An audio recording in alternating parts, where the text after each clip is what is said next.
Okay.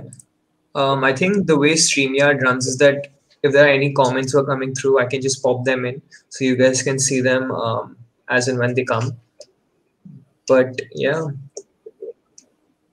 the lineup should be out though, right? I think. I thought there was a fourth person in the group as well. Oh yeah, Yash, I hit him out. I'm not sure if he's going to come or not though. He said he was, Okay. but he hasn't replied as of yet. So the lineups should be out. Let me just have a look if I can share my screen.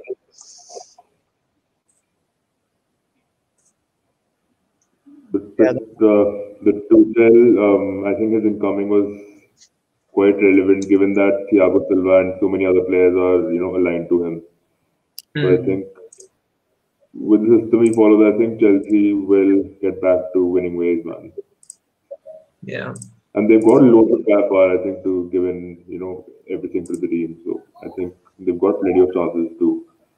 I don't know. I think it'll be a 4-2-3-1 or 3-4-3, which he likes playing in, but I have no idea what he'll be doing. So on One Football, it says they're going to play a 4-2-3-1 with Havertz and Ziyech and Hudson-Odoi. Okay. Wait. So this guy Tuchel isn't taking charge of this game, is he? He's going to come in, I think, next game. But probably. I think he still focused them, right? He still has that influence on them because he was making them train and with a couple of tennis balls in hand, and even I don't know, he was making them do something in training. Because defensive line. Because I was like one of my friends who's a Chelsea fan tweeted out something. I'm just gonna this guy. So I'm just gonna put it's gone. Yeah, so like I think Chelsea tweeted this out that today at 5:40 they're gonna have like a press conference, his like first interview. So that's what I was looking at. Yeah. But what are your thoughts? What do you guys think of Tuchel though? I mean, he started from Dortmund. He did pretty good. I mean, you can't really say that after going to PSG, he performed well. I mean, any decent manager could do well at PSG, Especially the thought of the Farmers League. I'd say he did decent, but with a team like that, anyone could do it. So I mean, Premier League would be a test for him. But I mean, let's see the first game against Wolves. Yeah. But I think he's done a pretty good job, to be honest.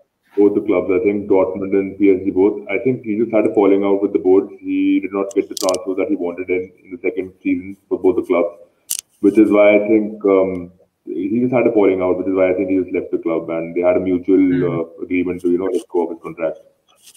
So I think So there was this really interesting article I was reading today about him. I think Rafa Honigstein is like a German football correspondent for The Athletic. So he'd put this article out. So it was showing his trajectory pretty much, like Tuchel's trajectory from when he started off and like how he's got the Chelsea job.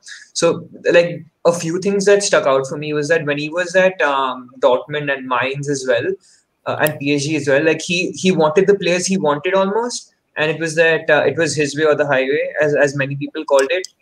And so I'm not sure. Maybe it'll work out for him at Chelsea in that sense, because genuinely, if there is a manager who comes in, he gets the players he wants, provided he gets success, if that makes sense. So let's see. I think the board is more stringent and more stricter than the board that he's faced before. So I don't see that happening, to be honest, in my personal opinion. We know how Roman has actually sacked Mourinho twice. And he's a tactical genius. He knows how to play that setup. But still, imagine if Liverpool had a Mourinho, or if Liverpool had a Conte, we wouldn't be sacking them this soon. Do you think? Uday, I'm saying that because I feel like, yes, that's true. But I feel that Chelsea, in my opinion, they don't have that structure in place. So they don't have. I don't know. Maybe I'm wrong here. I don't think they have a sporting director who looks at transfers, or even if there is a person who looks at that. I think Petr Cech has a sort of a technical role there, but I don't know how interlinked it is. I think like at clubs like Liverpool, Arsenal, City for that matter, even there's a connection between, let's say, this director of football and the head coach. And so I don't know, maybe at Chelsea there is more leeway that the head coach has, so whatever he wants he gets. But true that. But how else has your day been, man? Yeah, I just pulled up. I don't know if you guys had a look.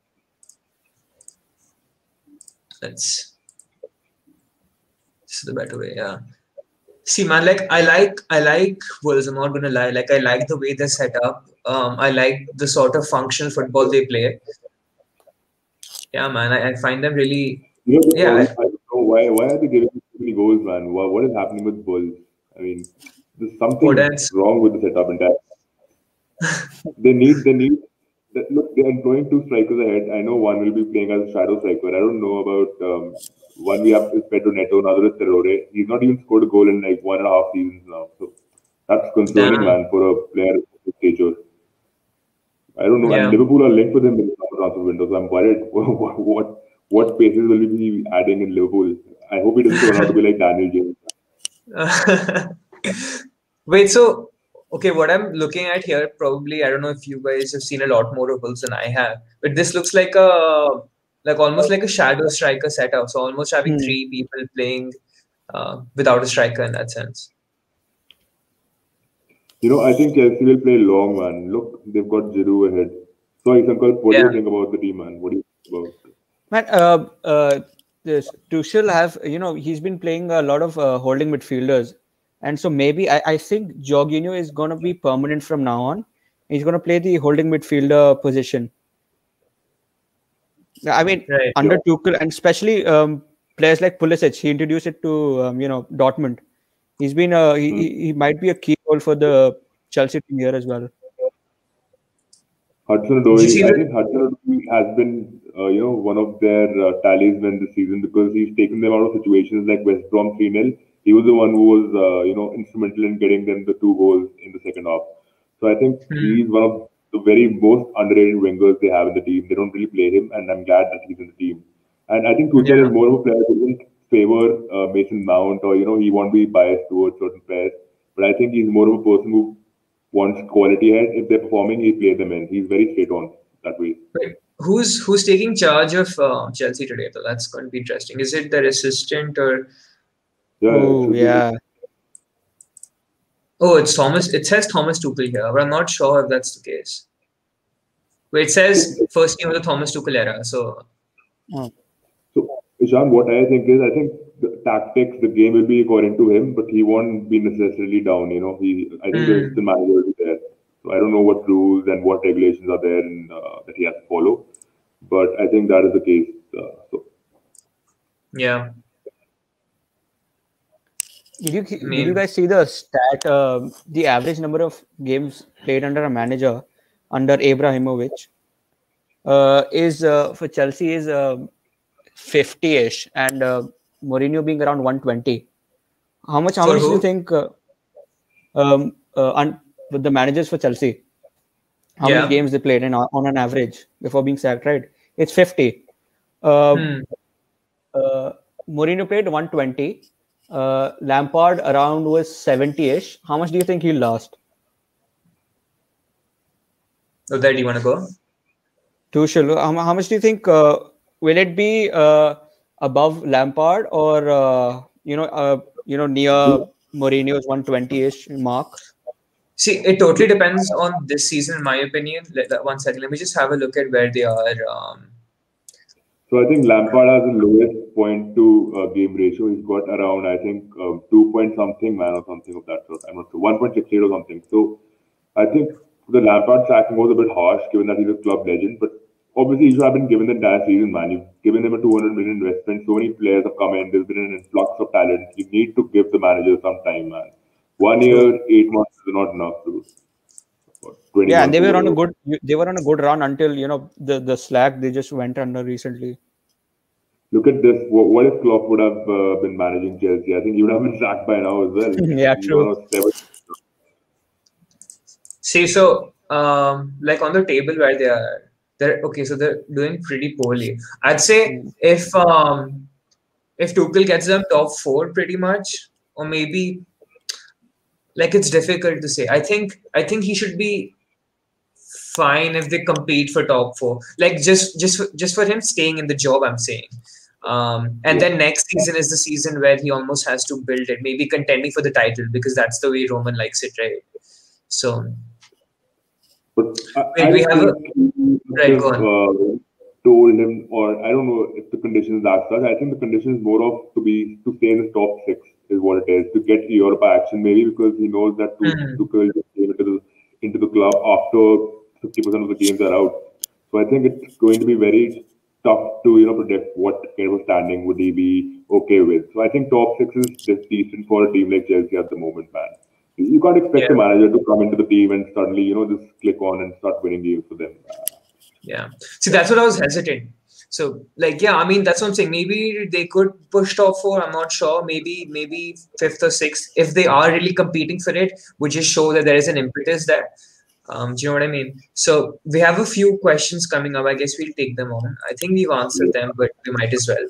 So there's Man United Heartbeat who says Wolves playing without a striker, yet 3 centre forwards on the bench. What do you guys make of this? I think this is more of a rotational. Sorry, yeah, go ahead. No, please go on. Sorry. So I think it's more of a rotational system. I think he'll be following with Adama and with Pedro Neto again, because they've got a lot of pace to offer, which is why I think they might be playing either as a number 9, as falls. I don't know what setup have they employed in this game specifically, but 4-2-3-1 is something where you rotate a lot. So I think he must have felt that I need more pace against a team like Chelsea to break them down. And their centre forward, to be honest, I think there's a new signing. I think obviously he'll be taking time. He's coming from which club? Real Sociedad, right? What is the name of the player? He just came in yesterday. And then they've got Fabio Silva, who's actually scored 2 goals this season, but he's too young, man. You can't be relying on Fabio Silva. He's just 18 right now. And he's struggling with providing defensive cover, which Premier League is all about giving defensive cover nowadays. You know that. It's about fullbacks going ahead, and then you've got your attackers and midfielders who need to give cover to the defense. So I think he's not really able to, he'll take time to get used to the Premier League, is what I feel. Yeah, William Jose. Okay, so I think I haven't, this season I haven't watched a lot of him, but previously when I've read about him, I think he's in a similar mold to Raul Jimenez. I think they're pretty similar players in that sense. I mean, I wouldn't say them totally target men, but people, strikers who can get, let's say, other players in behind. So I'm guessing that's what it is. So I've watched him play, bro. I've watched him play over the seasons. He plays as a false 9 again. He falls very deep. He likes to take the team out of the pressing situations, and he also is a good header of the ball. So he heads in many goals, and he's good early inside, and he's good with his, I think, shooting as well. So I think he makes pretty decent, addition to the team. Yeah, man. So let's see what they have to say about him. Might as well. Wolves signing William Jose has paid tribute to Real Sociedad. Why do you think they're not playing out-and-out strikers in the game tonight? I feel, what can I say? I think because they're playing Giroud, maybe they're thinking about playing it long. So Wolves are thinking that if there is already a team which is trying to probably go direct, which means that they'll probably have a lot more of the ball and they can have impetus in keeping the ball maybe. Which is tough to say because I don't know against a Thomas Tuchel side if that would be possible. But then again, it is one of his few games. It's not his first game. So that's what I'm thinking. But then again, he's played something like this against the bigger teams. I'm not sure, but I think against Liverpool, they had a similar setup where they went for almost 3 shadow strikers in that sense. Because Fabio Silva wasn't performing well that time. But I think last few weekends he's stepping up. Yeah, I think this is okay. I think I am actually happy with this because Wolves need quality players ahead. And even if Adama is not really clicking for them, as he's not providing assists or goals, at least he adds on to build up, right? I think it also gives them just another dimension to the game, right? Because of previous years, we've been talking about Wolves as this like a great side to watch, like a functional side, and they get their job done and all. But it's very reliant on. It used to be very reliant on, let's say, Raul Jimenez or even getting plays towards Jota and those sorts of players. Now I feel with the players like Podence, who even though he may not have been in the goals or in the assists, just the fact that the way he maneuvers and the way he draws players out, that's great, good enough in my opinion. And the other players that they've had with the wing backs coming on, it just adds more dimensions to their game and a few more things for the opposition to think about. So Okay, but I want Sankar to comment on this. Sankar, what do you think, man? Why do you think Wolves have gone in with this setup? Especially Roman Saiz, man. He started as a wingback, as you mentioned, and he shifted to the centre half position. They were playing really well, man. Ishan, I don't know what happened to them. He was scoring goals also, and he was actually defending well also. I don't know why would they put him back into the. I think it's the fact that Traore brings in that physical and that pace, right? He's on the wing. And then when he goes in right in front, when he gets the ball, right, he has so much power in front of him that the defenders really can't do anything, right? It's either foul or run behind him. And when he goes ahead, there's this space for Podence right in the middle. So I feel it's a great setup. Right.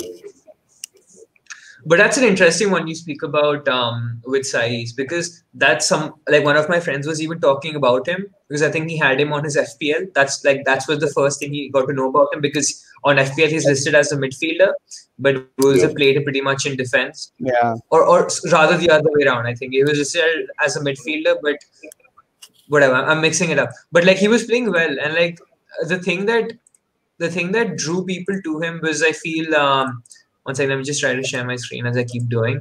Was the fact that he was playing balls from defense, and what I mean by that was he was trying to play progressive passes. I mean, I keep talking about this a whole lot, but if we just have a look at it, let's see where we'll stack up in that sense. I think he scored 3 or 4 goals, if I'm not wrong, and he's actually put out many good clearances as well for the team. I think he's been their main player for this season. But I think Conor Cody has had a tough past few game weeks, man. Conor Cody has messed up so much. Even against Liverpool, do you remember that mess up he did? He kind of, I think he was trying to get a penalty out of the game, but he couldn't. And then he gave a penalty away, I think, in his own half. So I think that's what happened. Yeah, so as I was suggesting, so as you were talking about as well, on WhoScored, which is a site I go to if I want to look at numbers and stuff for teams, he ranks up pretty well. So it's and Podence is right there. Podence is right here as well. So Pedro Neto is, I think, on top 3 for goals and 3 assists.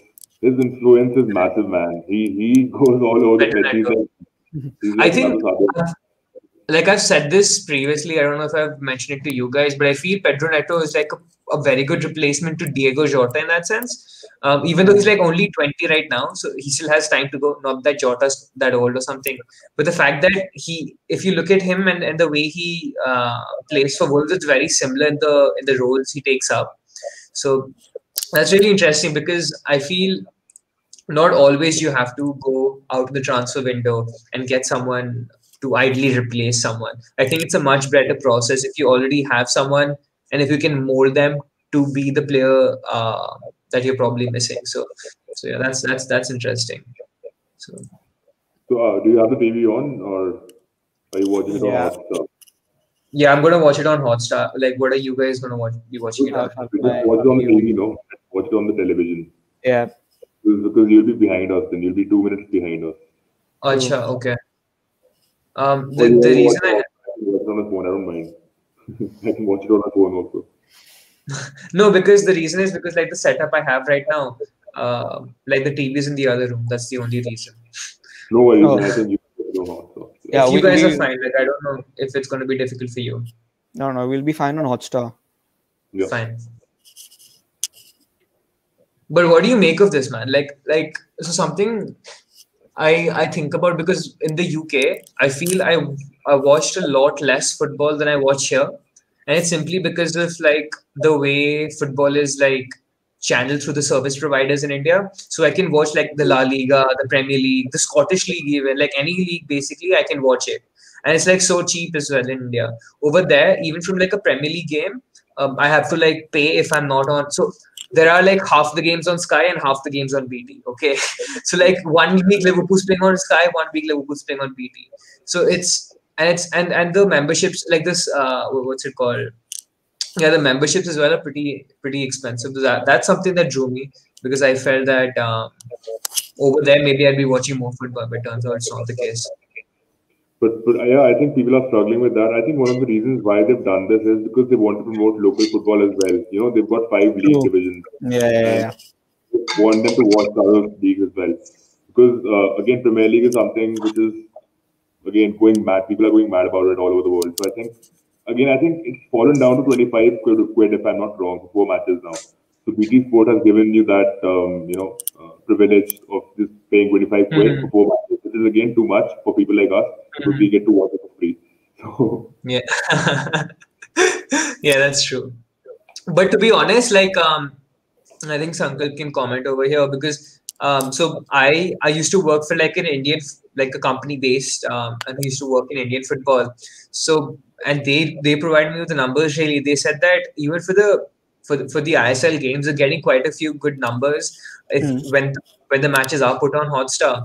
Because initially when I remembered it used to only be like the Kolkata derby that used to get like enough traction, if you want to call it. Like the other game, like in the few hundreds or something. But now if you go on to it, like an average ISL game as well, there's like a lot of traction. So that's a positive in my eye. I feel that's only going to go up. Football is catching up in India and it's really fast.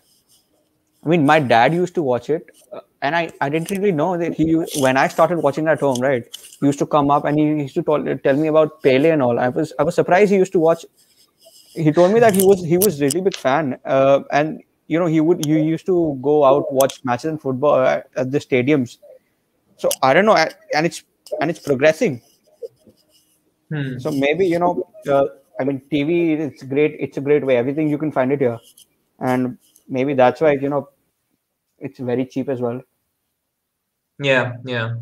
But also, I feel like the quality has gone up. Like since if you look at it from ISL season 1 to now, I feel like the players are bringing in. I think the city partnership with Mumbai City FC has really helped in that sense. But also some of the football they're playing, like Mumbai City FC. Like one of my friends was talking to me about this. Like they're really playing good football. Like they're good to watch and stuff. It's not like it used to be like an ISL season 1 where all the teams are hoofing the ball upfield. So. Right. So I think there are positives to take here, man. True. Oh, look. So I was about to tell you guys that so I started watching Indian football back in Bangalore. I was there for 7 years, so there was no ISL that time. But dude, I didn't like the quality of football. To be honest, I'm an Indian. I know that, but I don't think that I need to watch Indian football because we should support it. Culturally inclined more towards Indian football and all that. To be honest, when I see Premier League, man, I forget everything else, dude. And that's been happening for the past few years. So I'm sorry, I'm giving it in right here in front of your life. So no, that's for sure. And that's the same with me as well. But I just feel that like when we're talking about development, I'm just saying that's and like when you're talking about Bangalore, like Bangalore's probably the best side in India, right? Bangalore FC. So and when you say that, you can clearly see you can't even compare because I'd say Bangalore would be as good as let's say like the third division side, like a third division side in England, or like probably third division side. So that's like a big gap. No, yeah, that's I've been curious about this. Why do you think there is such a big gap? I mean, we've got great managers, right, in the ISL. We've got, decent player as well. But why is there such a gap? Dude, AIFF I think it's all these organizations. Okay, I'm saying it bluntly because they're very corrupt, and I've actually seen it because I know a couple of people in the committees and all that. Even if you look at the Commonwealth Games, whatever is being organized in India, a lot of money is being taken out of that, and which is why the infrastructural issues, other issues as well. So they're sending our players out to grow. They're sending them to Germany, to League Divisions 1, 2 of each and every country. But that doesn't make your players grow. Your grassroots level qualification stages, those selection committee needs to be very adept to football. They're not really even into football. If you see even the Indian cricket selectors, there might be a couple of people who played cricket all their life, but you will see those non-executive members as well who are present and who keep on selecting other players. So the same thing is happening in Indian football, man. So that is my 2 cents on that. It's the whole conundrum about Indian sports, and I've thought a lot about this. And it's the way sports is governed as a whole. Like I think cricket's taking sort of good steps in the right direction. Not that they're the best example to take here, but I feel that when you look at football, when you look at hockey, when you look at all the sports across the spectrum, they're governed by politicians and not sports individuals or people who know something about the sports industry. So people like Praful Patel and what have you, they are politicians. So like Praful Patel was part of the Congress, and like I think he still is, if I'm not wrong. And that's his thing. So he's a politician first and foremost. And just through being a politician, you get these seats of responsibility. So True. I think that's one thing, man. Like, and it's not only me. I feel I think Baichung Bhutia has even talked about this. That I think he was asked. I think I'm misquoting him or not, but he was asked in the press conference that why do you think there aren't Indian players playing in Europe for that matter? Yeah. He said that why aren't there Brazilian players playing in the IPL? It's the same thing, because we don't look at India, we don't look at football in the same way, if that makes sense. And I think he's correct there, because yeah, even with me, man, like I grew up with a cricket bat in my hand, and that was the first sport I was introduced to, and that's how I fell in love with sports as a whole. Football was much later, I'd say, and that's pretty much the case of many people in the country. True. You're getting many comments, man. I'm just reading all of them. Oh, damn. Yeah. Prediction batao apne apni. What predictions? Let's just talk a bit about Chelsea. We haven't spoken a bit at all about Chelsea. We just spoken about Tuchel. So again, dude, I think Chelsea. Can you show the Chelsea squad lineup? I haven't seen it properly. Yeah, I for think sure. Give me. See, I'm also sort of new with this whole what's this called? StreamYard. So I'm not the best with it, but bro, I'm trying. That's what I'm saying. No. I think you're doing a terrific job. I think it's just the basic software. To be honest, I've used this. I've been using this as well. It's very basic. It's not like you can't edit the size of the windows. You can't do anything of that. So 1 second. Fixtures. Let's go. But yeah, I actually forgot I was going to add something to your, that talk about. Yeah, I'm actually against the reservation system in India, man. Like, I don't know, that kind of kills the talent, that kills quality to, when it comes to sports and all that, it kills quality to the nth extent, man. It kills quality everywhere. Better. They don't get those chances, So I think it should be open to everyone. It should be equal for everyone, man. So.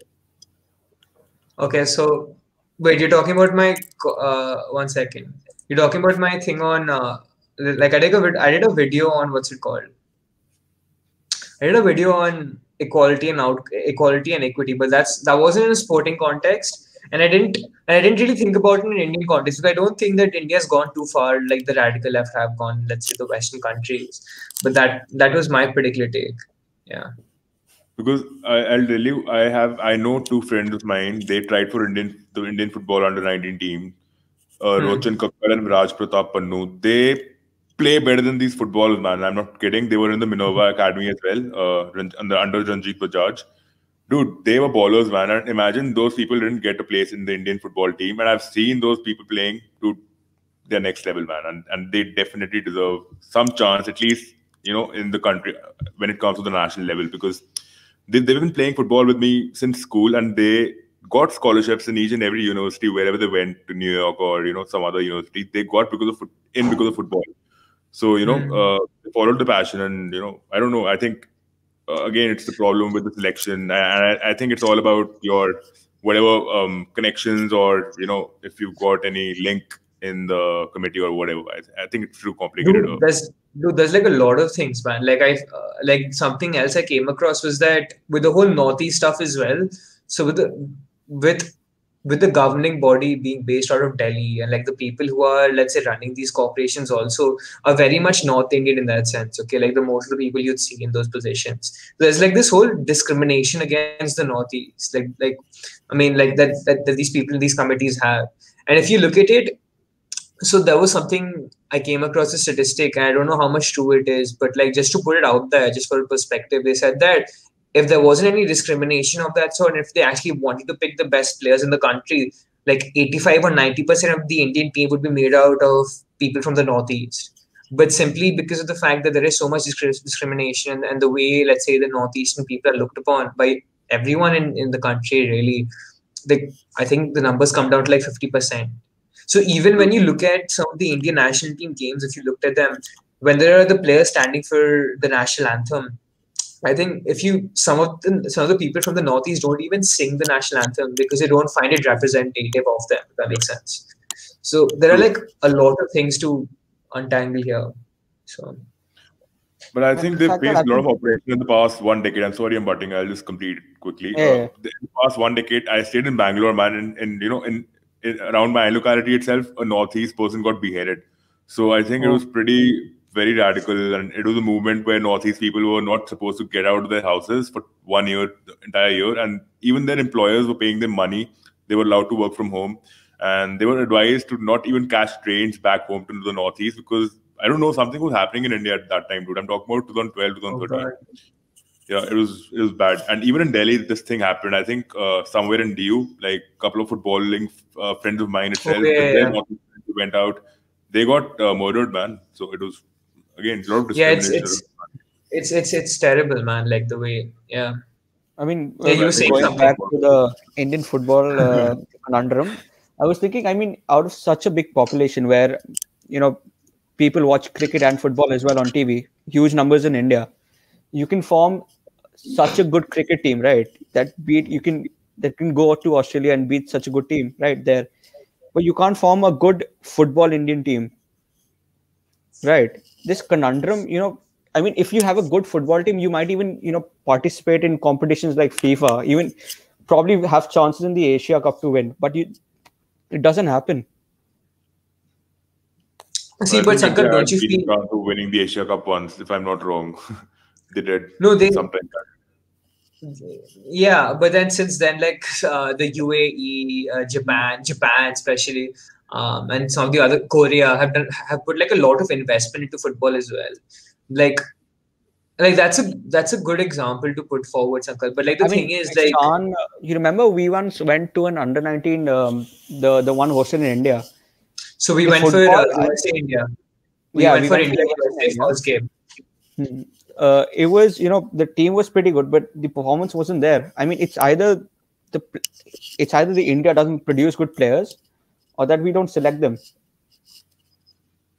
Dude, the problem is in the grassroots. All in all, you need to even the corruption is there. I know the funding is being under-19 as well. It's all in cricket. Even if look at the other sports, look at basketball. There's nothing in India which is as big as cricket is, and that's a fact. So I think it falls down to the grassroots and the funding, all in all. Yeah, man, it's a shame. I mean, okay, so like we were talking about Chelsea, so let's go back to that. But I love this because I mean the sort of idea I have. I don't know if anyone watches the Joe Rogan Experience. So he sort of has this from time to time when he's commentating with his friends over MMA games and what have you. But yeah, I mean, so we can go and talk about anything. It doesn't have to be related, just bound to football. That's the way my channel is pretty much. But yeah, we were talking about Chelsea, so let me have a look at that. So you wanted to have a look at the lineup into that. I've seen him go bald. So are you a big Joe Rogan fan? I'm not a big Joe Rogan fan, but I used to when he had some hair on him. No. Fair enough. 4-3-1 is what it is. Mm-hmm. So yeah, again we've seen the team. I think Havertz as a number 10, I would love to see him play in that position. And I seriously thought Tuchel would actually go in with him in this position itself. But even I don't know if you know Hanif. I think you've had a conversation with him. He's from Huddersfield. So anyways, he feels that Ziyech should be playing in that position. He thinks Havertz playing in the Premier League is what it is. So right. I don't know. Because Ziyech is not a pacey player of the game. So I think he can play in that position too. True, yeah. Makes sense. No, for sure. But like the reason I'd like Ziyech over here because having watched a bit of Ajax, I think the way the season Ajax was successful when they had Dusan Tadic playing like a number 9, false 9 almost. I think Ziyech was coming in from the right hand side, so I think, and there was like an overlapping fullback from here. And I think he likes it on the right hand side because then he can turn in and use his left foot to bend balls in. But I get the idea of playing him in the middle as well. Yeah. But Havertz has to be more fluidic and agile. But I have seen his sparks, some sparks of agility from him. Like we've seen a couple of through balls. And I don't know if you've seen the first Chelsea match. It was Timo Werner playing as a number 9. Havertz gave a long 80-yard pass. I don't know from where Boy. near the goalkeeping position. Yeah, it was See, the tremendous. reason, Uday, the reason, Sankar, the reason I like this setup a little bit is because, like, with Giroud, what he does is that because he's a static striker and because he'll get Hudson-Odoi and Ziyech in the game, like, Havertz almost plays like a very, he almost plays like a second striker in that sense. So he'll give you the runs to get in behind. So even if Giroud wins the balls and Ziyech or Hudson-Odoi play them through, there is always going to be Havertz who is always going to give company. That's how he used to play at Bayer as well, Bayer Leverkusen. So, Yeah. But you know So what? wouldn't you want someone? Would you want someone with pace on the wings?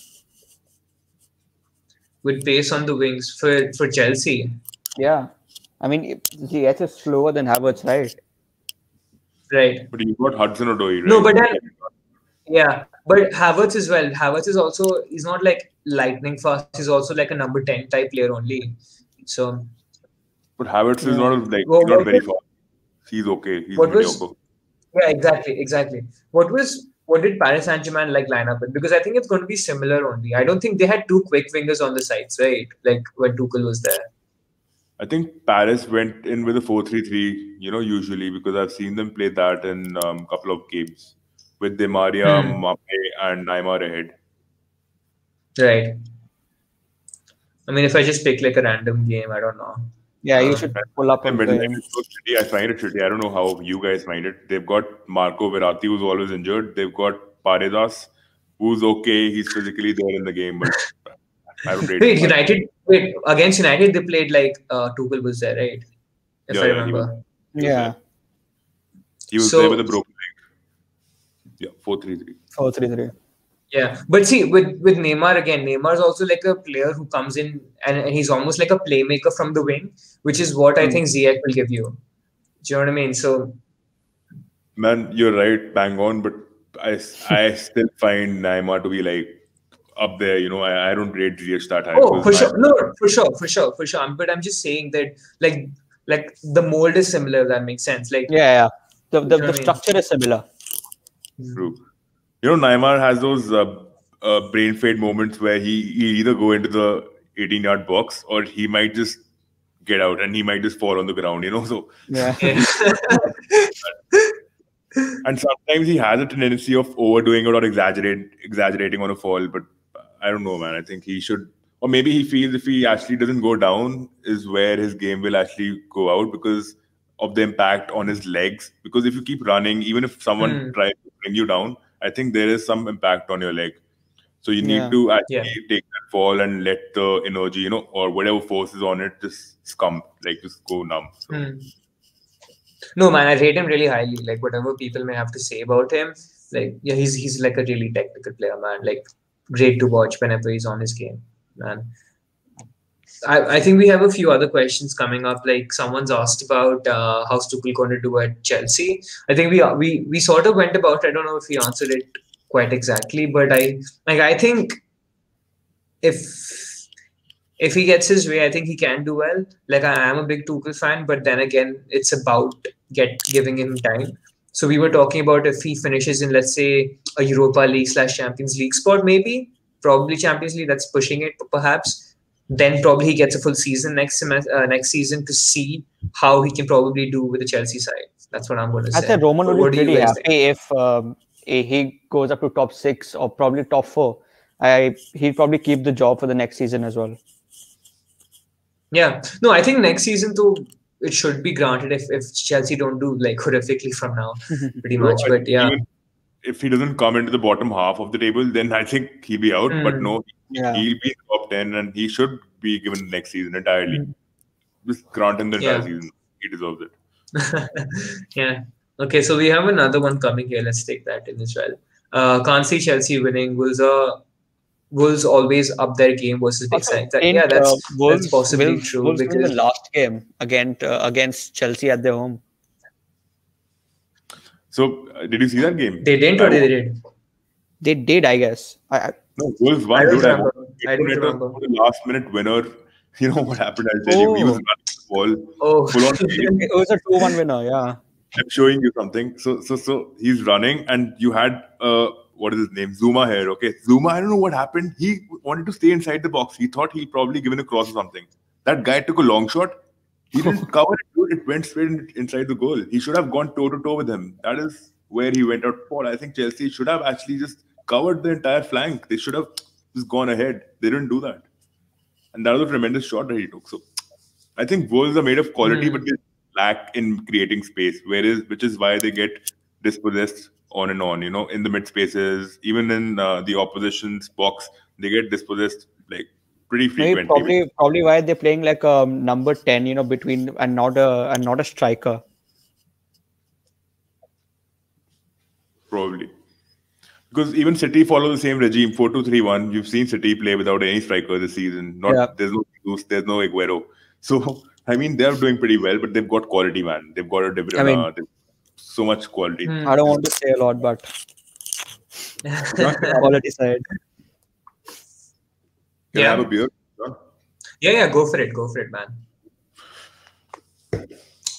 Okay, we have some other questions coming in. Let's take them. Thoughts on how Lampard situation was handled by the Chelsea board? So, see, like I think it's like I've said this previously as well. Like I'm not that big a fan of Lampard. I don't rate him that highly as a coach. But I do understand the sentiment that there is, let's say, with Chelsea that he has, obviously. But still, man, I think that's something you expect from Abramovich. Not that we like it or not. It's just the way he functions. So I saw it coming. I think the signing in the first place maybe was an experiment to see how it goes down, because he is almost a Chelsea boy, so maybe he can get a lot more from the players and other more like coaches. The Ole type. It's from the same. It's from the same school of thought. But man, I don't. Liverpool's having right now. I think they lack creativity towards the end of his tenure. They played flat football. Again, crosses, bring Chilwell ahead, crosses. That worked for some time. It stopped working. Same with what we are going through right now. Yeah. But aren't you happy with that loss, FA Cup loss? I know we lost to our rivals, but don't you think those 2 goals came in from the middle? They didn't come in from the flanks. So are you happy about that? No, so the fact that like Reece Williams, like, I mean that should have been stopped. Like, that's the same thing, right? Like, I mean, yeah. See, so but we have bigger fish to fry, right? Who cares about the McDonald's stuff? Sure. I mean, they aren't even in the Champions League, and like, so I mean, whatever. Like, United beat us fair and square, but. Do you remember that video conferencing thing we had with United fans? Oh. Are you still in the WhatsApp? Yeah. I am, but I don't think anyone takes me. Like, I think, like, I'm the only center of attention there. Like, people are only talking about me. There's nothing else that those guys care about almost. So, yeah, I mean, see. I think, I don't know why they dispense this much salt, dude. I don't understand that logic. I think they're just like, they're not passionate about the sport. They just want to diss Indians, is what it is. So. See, so for anyone who isn't aware, or like for the few people who are watching us at midnight, so we were on this podcast, I'd say, before the United Liverpool game. I think this was about the league game and not the FA Cup game. And we were just having a conversation. I just blatantly said that I'm not a big fan of Ole. I don't think he has a direction and things like that. Clearly, I was pointed wrong. Not the fact that he doesn't have a direction, which is true. But the fact that we lost the game or something of that sort. But it is what it is, man. Like, you win a few, you lose a few. I think Ishan had his points to put across, but I was actually in favor of Ole. I actually told you on the face, in front of people, that I think he's doing pretty well. So I don't think there was any disparity or any kind of, commotion that we tried creating over there. And see, like, exactly. And I just put my opinion across. I didn't say that you guys are here by fluke or something. I just said that I'm not happy with his style of play, but I understand his school of thought and I understand the way he wants to play football. But that's not something I would like if he was my manager, if that makes sense. True. Okay, I've just questioned. It's completely out of topic. If you were Roman, I mean, if you were the head of Chelsea, would have you given more time to Lampard? Or would you just sack him right away? I would Did you have want to go sacked first with him. that? I would have sacked him. Even if I'll tell you why, because you don't see a club like Chelsea on the 10th position after 19 games. That is not fair to the club. As simple as that. So. Also, did Ole and Lampard have, in hindsight, when Ole was appointed as the interim manager, right? He had a similar kind of timeline with United as Lampard had with Chelsea recently. A good form, and then they, slacked a lot. But he was given time at United, and he performed well. Maybe Lampard could have done better. But it's See, all but then about... exactly, right? Like this is the same thing. Go on, It's go the same thing I'm saying. Like at least you need something to go by. You need like a data set to go by. And like when you were hiring Lampard in the first place, I understand that he's like a Chelsea boy and what have you. But you still need to do something to earn the job, in my opinion. Right. Like with Rangers and Steven Gerrard right now, he doesn't simply walk into the job. He's doing so well with Rangers. He's winning a league which shouldn't be won by Rangers pretty much. Yeah. He's earning his metal that I'm not even sure if he'll get the job after Klopp, but he's actually putting the stuff there, if that makes sense. But with Lampard, if you look at him when he got the job, where was he at Derby County, I think. If you put any other manager, if you gave the CV of what Lampard had to Chelsea, didn't put his name, didn't say Frank Lampard, but just said any other manager in that sense, like 99 times out of 100, that person would never get the job because he got like a what's it called? Where was he at? Derby County side to exactly where they should have been, mid-table in the championship. That's nothing spectacular to be getting a Chelsea job. But obviously he's Frank Lampard, so he gets it in the first place, right? And when people say he needs more time, like I don't understand. He has like how many seasons now? A season and a half. That's enough time for me. And obviously, if you go by the Derby County data. Yep. There are a couple of comments coming in, bro. Can you bring them? Yeah, let's take them on. Okay, let's take this first. I don't know. Okay, difference between Ole and Lampard is players want to play for Ole. We have 1 points from losing positions, while Lamp is back in BT Sports Studio with his friends over and shit. I can see that. I mean, see, I don't know if I watch Chelsea as much to say that players don't want to play for him or that he is probably found out tactically, I'd say. Like, there are still players like Mason Mount, Chilwell, for that matter, who have shown like the whole passion thing, that they really care for the cause. Even Zuma was like doing well in the beginning. So I'm not too sure about that. Like, what do you guys think about it? Like, is it the fact that he doesn't have a stronghold with the players, or he's found out tactically or something else? The recent comment says something about this. The most recent. Okay. Right. Yeah. The thing is with the political club as Chelsea, all Roman wants is results. That's how he brought success within these years. And with the players' morale being down, comeback was a hard one.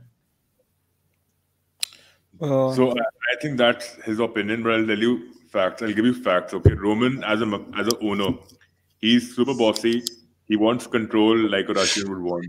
He doesn't relax. He's very erratic as a personality. He doesn't want to befriend the legends of the game. We've seen that happening with Michael Ballack, who wanted a job at Chelsea, to be honest. He didn't let him in. Frank Lampard, for that matter, too, faced the scrutiny. I'll tell you why. Because he was friendly with him, but he told him, at the end of the day, I'm your boss. I'm going to sack him if I feel like doing that. And he was very vocal about it. If you've seen his statement as well, he said, Frank is my friend, and we still share a very good relationship and all that, blah, blah, blah, blah. But he's a true, he's the way he is, man. And I think this is how a boss should be. This is how an owner should be. And I think people should learn from a club like Chelsea. Like, other clubs need to look at that, because even if he's turning out 12 managers out, even if he's throwing 13, 14 managers out, it doesn't matter. At the end of the day, they have more trophies than any other club in the 21st century. So I think we should be focused on that. I think there's just another comment that goes by like what you're saying right now. Said, I'll take Roman as a United owner. IDC about this United DNA and sentimental crap. Chelsea have won more trophies than United last decade. History remembers winners, not passion merchants. Yeah, there's possibly something to that, man. Like, I'm not gonna lie. But then again, like, there are there are some coaches who wouldn't fit in that system. Like you can't put a Klopp in a Abramovich system. You can't put a Pep in a Abramovich system because like Klopp said in his first ever press conference. He said in his first ever press conference that I think he was asked when would you think you'd be successful at Liverpool or would you ever win anything at Liverpool? He says that it totally depends on the time. If I'm given time, then yes. And if I'm not, then you can see me out after half a season. Pretty much, it's the same things. Like, and with Pep as well. Like Pep finished like fourth in his first season, and after spending so much money, splashing money on people like Bravo, which totally flopped, but then getting a player in because he understands that there is a system in place, right? There's a process. I think he just overused his transfer signing power, and he actually destroyed careers of so many players. Look at John Stones. He's been a revelation this season, but only this season. What was happening with the poor guy 3 years back? For the entire 3 years, the tenure he's had at City, he's been pretty upset about it, and he was actually very vocal about it on his social media as well. So I think it's about players doing well, but it's about Pep. Who will he start? And imagine John Stones was happy with the wages he was getting at City, so he decided not to really complain or create a ruckus or complaining that he wants to get out of the club. He never did that, and he's getting his chances. So I think I feel bad for Nathan Ake as well because he should have gone for another club. Coming out of a club like Cherries, where he actually showed that he's bossing the defense, but no, at City you need to be better, man. You need to be like Kompany maybe. So, which is what I think Pep is actually aiming for. And if you go in for a club like West Ham, where there are Ogbonas, Balbuenas, you'll actually fit into the system and you'll play well for them. So I think he shouldn't have gone for City, man. Yeah. It's also about like the trajectory you take in your career. Pretty much, I feel like I think there are several players in that sense. Like I think who was it? The defensive midfielder who used to play for Spurs. I'm forgetting his name now. The guy from Kenya, I think. I'm forgetting his name. He used to play for Southampton and Celtic before that. Which year are you talking about? Oh, God. Wanyama. Wanyama, oh shit, dude. I'm talking about Wanyama. What happened to him? Why did he not work out? I mean, I don't know, man. Like under our wing, dude. We should have taken him in our team. We could have made. Dude, I think he would fit right in, man. What I'm trying to say here is that, like he said, I think in a press conference early on that he didn't want to jump right into a big club. And I think people like Sadio Mane and Virgil van Dijk have said the same thing. Like I think Van Dijk had offers from bigger clubs earlier on, but he said that I want to go from Celtic to Southampton, not Celtic to let's say a mid, like an upper half Premier League side almost, because I want to learn what it needs to be there in like a Premier League mid-table side, and only then can I prove my worth above.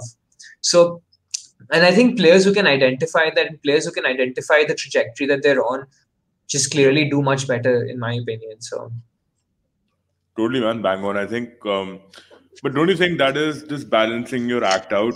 People who are more balanced in life would actually go on that trajectory. Don't you think?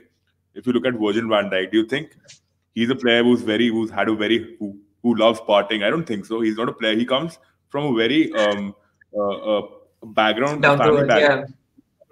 They struggled a lot, and he was one of those people who wanted to get out of it, and he wanted to make so much money that he lives a grand life, and he's not taking it for granted. I think your life, the way you live it, comes out on the pitch as well. Look at Balotelli, man. Look at Benteke as well. Look at so many other footballers. I can give you ample people on the list. I think you are well aware of that. I think because you do conduct so many podcasting shows. Dude, I think you books and all that.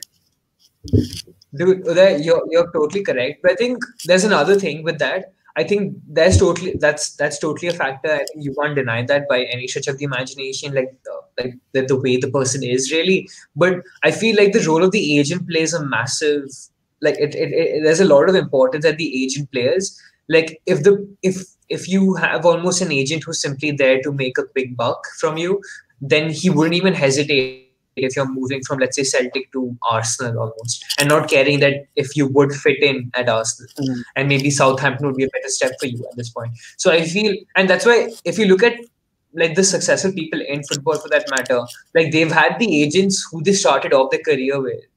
and even other sports, like if you look at tennis for that matter, I think Djokovic has the same high school tennis coach that he had. It's because those people almost know them much better than what other professionals may be.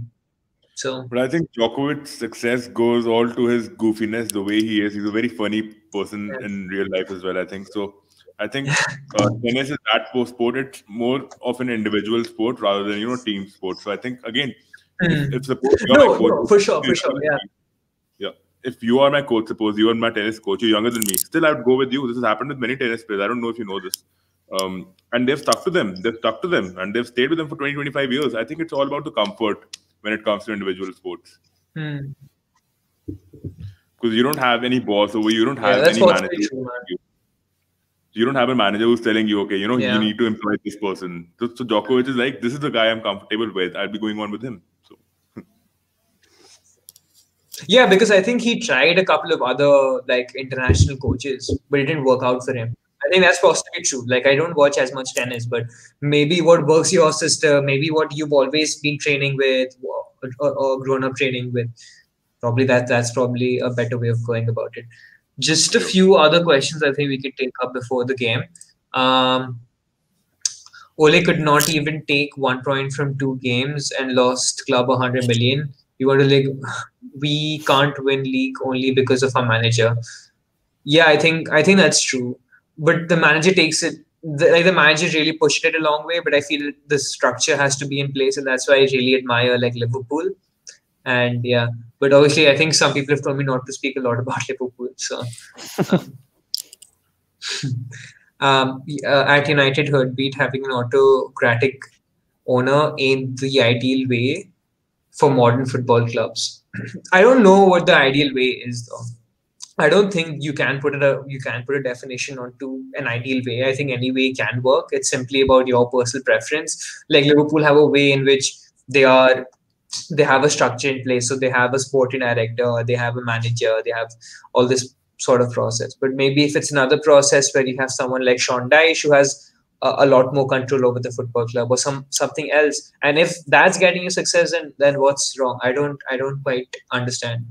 But it's personal preference, right? But look at City. Look at Pep. He has owners who actually are autocratic in a way, but they're just giving him money through and through. So I want such an owner who's autocratic but ready to spend that money. So I'm fine with a personality who's actually autocratic in a way, because they will have more control over the club. Yeah, they will be more in the club as well. Yeah. But the players making their way onto the pitch. Okay, I think I learned something fancy that I can use on StreamYard, so I'll probably make use of it. So yeah, so I think it should show Chelsea was. These are my technical skills. I'm quite impressed. How do you get it in? Okay, so there is this. I don't think you guys will have the feature, but the person who has the autonomy can basically put banners and can show things up and things like that. So I think I'll probably edit it when a team scores and the person who scores just look a lot more like a TV program, let's say. Yeah. Talk football or something of that sort. Don't you think Talk is overrated? I find them overrated at times. Have you seen Talk Football Sport? The one with the yellow background and... I don't watch a lot of the things that come on TV, man. I have to admit. The stuff I consume of football is generally through YouTube, and that's also gone a lot less nowadays.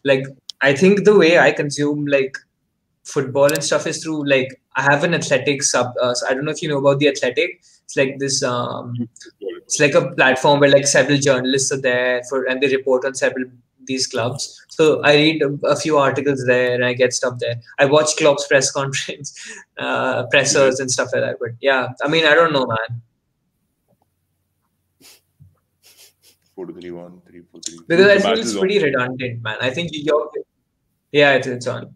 I think it's pretty redundant though. The way you you're saying, they make pretty much the same point. Even with people like Gary Neville and Jamie Carragher, now and then they'll make good points, things that they can see because of their professional careers and how they have played it. But man, for the rest of the thing, it's not that great in my opinion. So yeah. All right, I think the match is about to start. Yeah, I think when it comes to match analysis, I think Gary Yeah, Neville sure. and Kat share some banter, and I think they're pretty on point with the on-match analysis. But when they when you talk about a win, I don't think they can actually give into that vision. You know, they don't have it. Like as a pundit, I think as a pundit, like we don't stand a chance anywhere near them, obviously. But I'm just talking when it comes to the professionals. Yeah. Hey, what's your predictions before the match starts? Oh yeah, what are your predictions, lads? Or there you go first. 1-2 to Wolves. Oh, okay, 2-1 to Wolves basically. Yeah. How about you, Sankal? I'd say 1-0 to Chelsea. Oh man, I don't see that happening. I'd say 1-1. Beginner's luck. I think it'd be a draw. 1-1. You went in with 1-1. Yeah. Let me write that.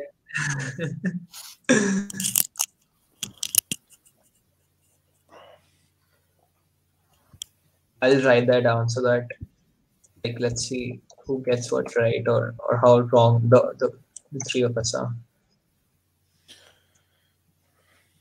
I mean, Rui Patricio has an average of 1.5 goals conceded per game. Dude, Rui Patricio is actually a good keeper. I actually rate him really high. You know, I don't know the kind of goals he's conceded. I don't really watch all the Wolves matches, but I've seen the first 10 game weeks, the kind of saves he's made. Man, that guy's got a lot, which is why he's Portugal's #1 keeper. Yeah, true. And you don't see Peroni anywhere near that squad list. So.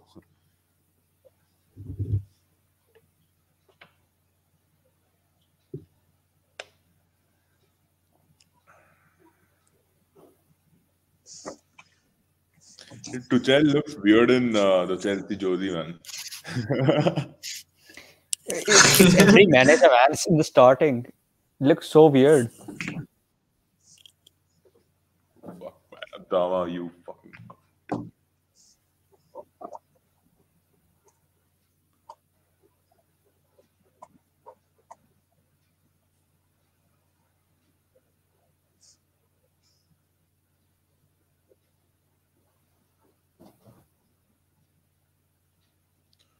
Ishan, has the match started for you?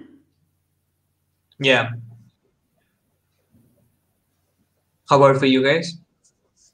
Yeah. I'm on the 40th second. Yep. Okay.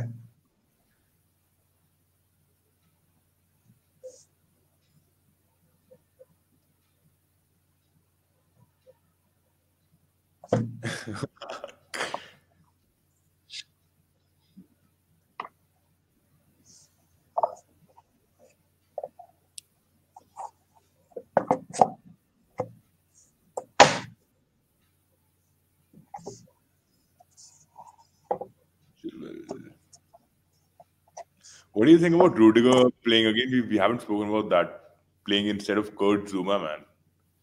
Wait. Is it because he's better on the ball than Zouma is?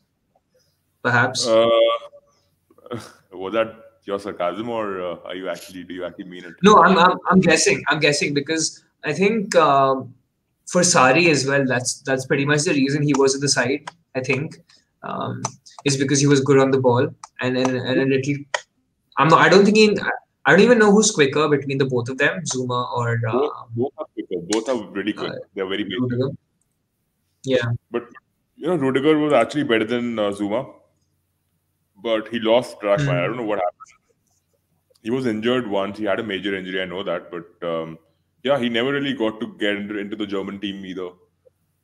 So I think it's just bad form that he's hit. But he's still getting chances over Zouma, which is actually alarming for a person like Zouma because he's actually had the best aerial control in this edition. Oh yeah, yeah. Or maybe Thiago Silva might have had, a certain decision making in that because he's definitely the one who's commanding the plays from behind. So maybe whoever he's more comfortable with, perhaps. That could also be a thing because.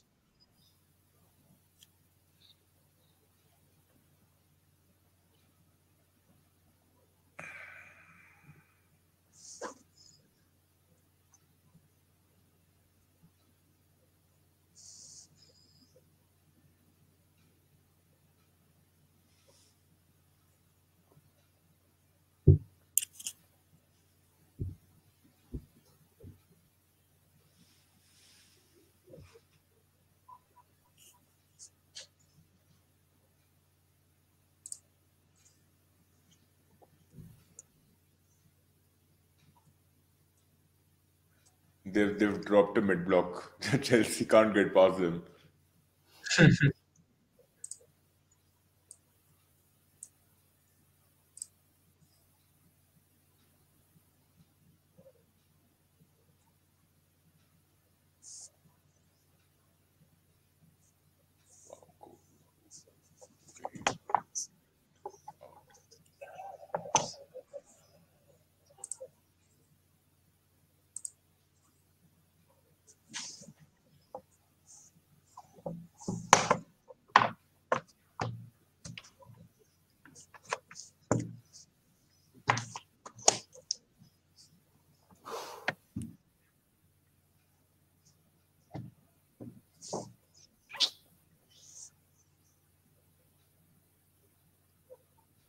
Dude, I really rate Kovacic though. Like, Yeah. I think he's a really good player, man. Like, getting the ball from back to front. True, man. I agree with you on that. I think Wasn't he like their best player for like the last 2 years or something? Or that's what I've heard from Chelsea fans. I don't know. No, I think you're right. Dude, I've seen him. He always takes players out. He can draw players out. He can get out of pressing situations as well. He's very underrated. Just because you can't score goals, just because you don't provide assists, that doesn't mean you're not a good player. I don't know what. Just look at yeah, that's the same thing with Genie as well. Like you could say he's been subpar this season, perhaps, but like in general as well, like he's basically the engine room for us. And it's not like he can't score goals. It's just because the way Klopp wants him to play in our system. So, dude, Giroud missed the Giroud missed. Oh God. Oh, wait. Maybe I'll just refresh mine. I don't know. We can watch it on Hotstar. Fuck it. I think we should stay on the same tangent. Yeah. Oh, yeah, I'll like, switch it to... if it's comfortable for you guys to. Oh. Okay, we have a comment. We have a comment coming in. This is the first 3 minutes of the best Chelsea football I've ever seen in my life. Seen since last year, rather. Seen since last year. I think these guys are orgasming on this guy to Chelsea. Okay, so there's another one. This sort of footy is amazing to look at. I don't disagree. Dude, just 6 minutes in relax, guys. I think goal against you guys. Oof. Dude, but to be honest, like Chelsea have been, like they are dominating, like they are in their half and stuff, like. But obviously just 6 minutes in. Just one opportunity they created, bro. But I actually see the game with the goals you get. The end product is what is needed, right? It doesn't matter if you put in 20 crosses like Liverpool does. I think Chelsea don't even have the capacity to do that. You don't even have the capacity to do that. So, and imagine people actually criticize Liverpool for putting in those crosses. Dude, can you overlap? Can your right backs do that? They can't even overlap. Look at Wan-Bissaka. He makes one overlap. From that overlap, Martial scored a goal. Remember that header? It's... Chelsea have turned up. They can't find their players with the range of passing. But dude, don't the players need to find the ball? It's easier for a player to spot a ball out. Dude, what do you guys think of Giroud? Like, I rate the guy really highly, man. Like, some people may say he's just like a second fiddle and that's all he's been all his life. But like, if you see his goal record, that's one thing. Which is also, by the way, very great. But just the way he is, man, just the way he plays, I think it's so good because I don't think there are a lot of those strikers anymore. And I find him like a really top class striker. Isn't he the French national team's top scorer? Top Yes. scorer, second highest. Top scorer is he? Oh yeah. See, yeah. Yeah. I mean, if he has done that, he must be pretty good. Exactly, For man. Yeah. France, especially. And like he's so good looking as well, man. Like you can't deny that, man. That's Sure, man. Sure. Yeah, he's good looking. Giroud Linka plays. Wolves need to Dude. get out, man. Dude, I think there was this very interesting take, and I think so. I was talking about this during the World Cup. If you watched France, like people were criticizing Giroud because he wasn't in the goals and what have you. But like just his movement in drawing defenders out and creating that space so that Mbappe and the others can run in behind was good enough for like was good enough for France. So man, like it's just different things, like different roles that strikers play and different ways that they fulfill that system. So it's not always about the goals. Even with Sterling, I think Sterling at the World Cup, in the first few games he wasn't scoring quite a few goals, but like he was pressing really highly and he was giving those opportunities to Kane and the rest. But oh god, that's good That was pass. from City. He learned pressing so well from City, man. So from Pep. Yeah. No, but at Liverpool as well, he was always pressing because he is that sort of a player. He is energetic and he always gets it behind. So, but obviously with City, it becomes more refined and when to press, where to press, and then those sorts of things. Bro, the thing with City is they work like I don't know, some Terminators on the pitch or something. They are always faster than the other players, man. What do they eat? What are they drinking? What are they doing? They have pep talks before the match.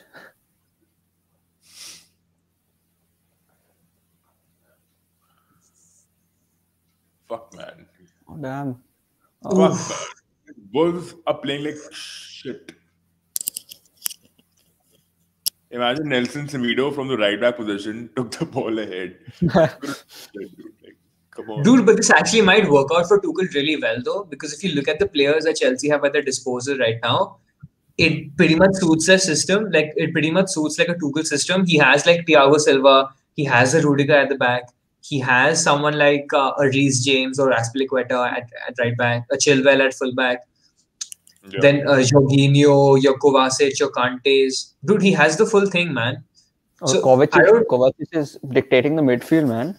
Dude, I wouldn't even say he requires like a lot of signings because Chelsea have brought in so many people in already. So maybe he can push on the season if he gets his word across to the players and how he exactly wants them to play. He can. Yeah. The fact that he's pushing up this high and this early in the game is actually astonishing for a person like him. Yeah. Manager employing his tactics, pinpointed tactics in the first game itself. You know, it doesn't happen usually, but it is happening. Mm-hmm. Yeah. I think it was Mourinho who said that, like in my first game in charge, I wouldn't even change what Pochettino did because like I don't just have the time to change. But yeah, man. So it could just be that because if you look at Lampard's system as well, he was also trying to do something very progressive, even if he wasn't able to do it so well. So maybe he was just providing him some of the tweaks that Tuchel actually likes to see. So true. Did you look at the stats? It says 146 passes. 25 for goals. 25 in 11 minutes is symbolic. Wow, bro, what a pass, man. Okay, let's have a look at this. Foden or Grealish, only one can go to the Euros. Oh, that's so tough. Foden. No, I Grealish, man. I'm not just saying it because I'm a Liverpool fan. I really rate Foden. I really like him as a kid and what have you. But man, Grealish is so good, man. Like last season, I'm not sure about his stats this season, but last season he had as many, or if not, like just a few less than De Bruyne in terms of created chances, which is insane because he plays for Villa and stuff. Man, Grealish is different class, man. I'd take Grealish. And plus, the thing with Grealish and Foden is that Foden still has so much more time, man. That's the point. That's the only point.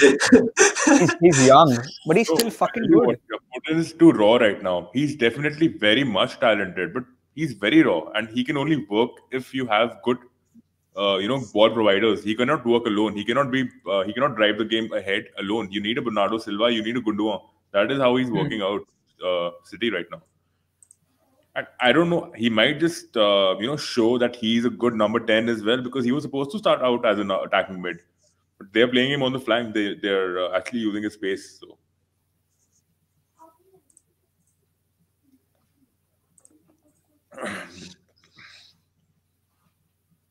No, but that's a good question though.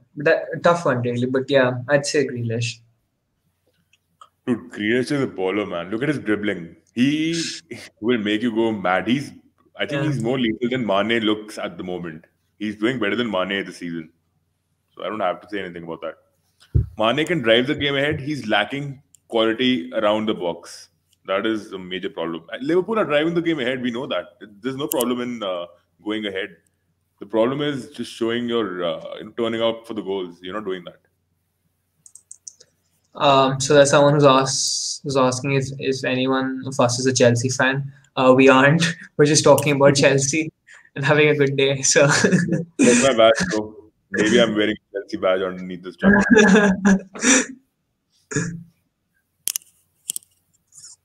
No. Actually, I would rather not wear a number 3 on my jersey. It looks sick. Oh God. What do you think of our game tomorrow though against Tottenham? I mean, even though like there's still a day to go, but as long as we are not doing a watch along, I'll be because I don't want to die on live watching Tottenham play. Remember how Son scored that goal? I was fuming at Trent. I was literally fuming at him. I don't know, man, what will happen. Dude, what do you think of us this season though? What do you think of Liverpool this season? Like, where do you think we'd finish? What is going on with Kai Havertz, bro? Man, what a run! Dude, we need to be in the top 4, dude. If we want to save our ass this season, we need to be in the top 4. I don't care about the league. Just show up for the Champions League next season too. Yeah, that's all. I don't want to jinx it for the team, because whenever I talk about Liverpool, they start losing. Is what is happening right now. I'd rather not talk about them. Did you see that run, Sankalp? Yeah, Kai Havertz, what a run! Yeah, he made a run from through like 3 defenders. Oh God, I think I'm seeing it now. This is odd. Yeah. See, that's what I'm saying, right? That's what he gives you almost. He provides those runs, because at Bayer as well, he used to play sole striker as well sometimes. So yeah, true, man.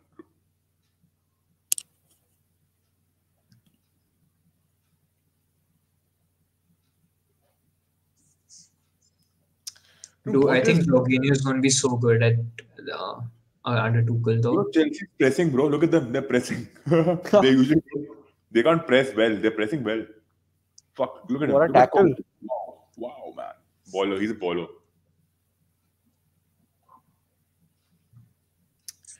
Kovac just looks like a fucking Pirlo right now.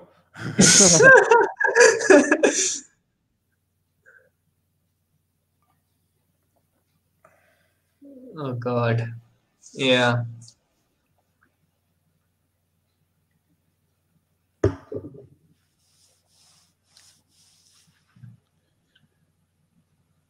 I don't know about Jorginho. He seems a little silent. Don't you think he's connecting the balls here and there? He's pushing the leg. Dude, Kovac is just so good, man. You just saw that tackle right now, right? I was just not just a tackle, just the way he moves with the ball and like how many players he gets past. True. Like those players, man. I think if it weren't for Dendoncker or Ruben Neves, finding Timo, he isn't even in the lineup. Exactly, that's the point. He's playing very well. That's exactly the point, right? We're finding him, man. But to be honest, like, what do you think though? Because now Tuchel's back, now Tuchel's in. So, do you think that Timo Werner is going to get opportunities and what have you? Oh no. He should, man. They've got the German connection going on. They should connect well. I think Havertz. I think he will give Timo time. Maybe he's just trying to tell him that you need to follow my system, and maybe Hmm. he's not showing up in training. And he's the number 9. He's an LAM for them, so he needs to show up big time. So I think he might be building up on him. You never know. Yeah. We should actually pay for the subscription videos. You get training videos like for each and every club, so you need to pay for that Oh, right. Oh, on YouTube, right. on YouTube or even on the official site. So I'd paid for Liverpool last season. I saw the entire Hmm. training session. But I think it gets a little tedious just to sit Hmm. and watch all those sessions going on for hours and hours. So Do they put the whole thing there, or do they like edit it up and put like they edit it. They clips? put it up for it'll be it'll be there, but they actually train so long that you'll get to see 2 or 2.5 hours of it on the Oh, website. it's pretty cool, man. Yeah. Imagine for the localites over there, they have an accessibility of like just getting out there and going and watching them in the stadium, right? Even in the training ground, it's open to them.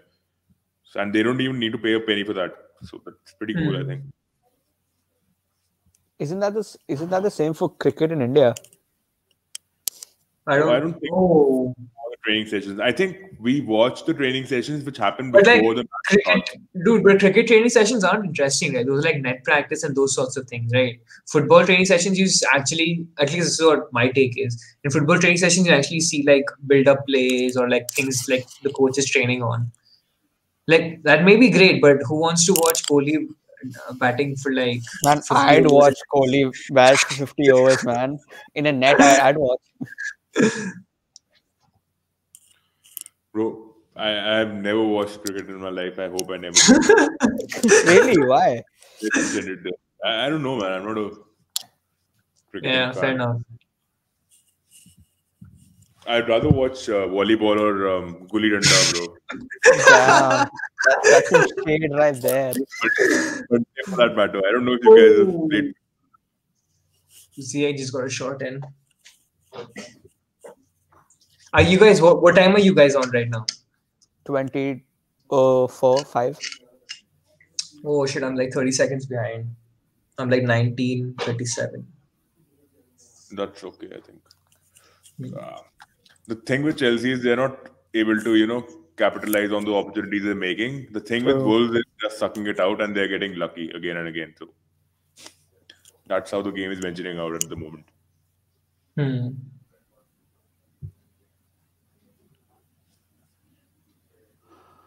But this is what I mean.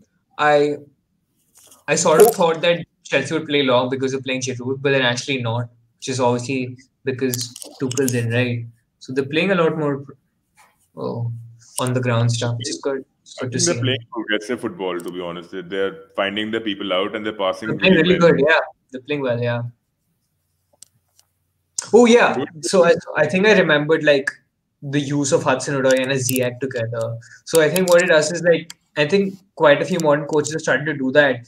Is so that Hudson-Odoi will provide you with the width almost, and then Ziyech comes inside, right? So it creates an overload on one side, and I think Liverpool do that to some extent as well, in some cases. So Liverpool like do it with a lot.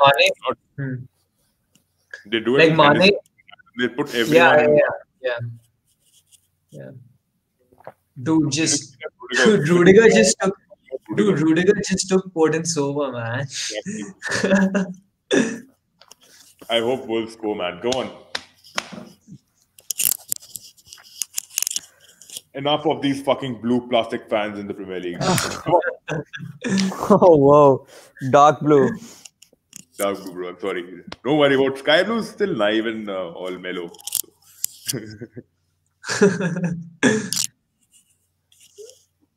Stupid.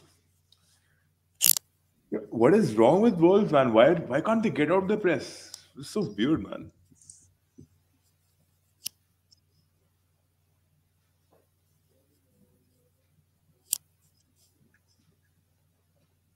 Did you get the replay on TV? No, I did not. Now they're trying to do something. Oh, fuck off! You're fouling him again. What a tackle! That wasn't a foul. That was a tackle. No, yeah, it was clean on the ball. Oh wait, Oh, I think that should be a foul, man. It was Thiago who came and ran into him. So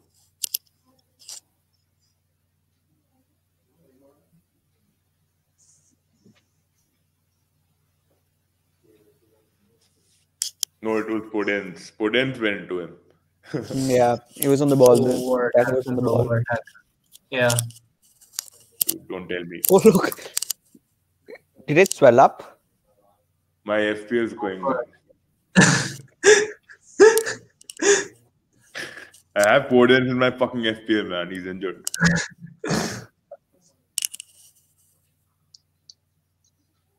Dude, like Podence reminds me so much of Hazard, man. Like just the way he is and the way he moves. Yeah. But the problem is they don't have a striker. They cannot play the game long. They cannot do anything. They can't find anyone ahead. They just have Podence, Neto, and fucking where is Adama? What is he doing? He's just silent.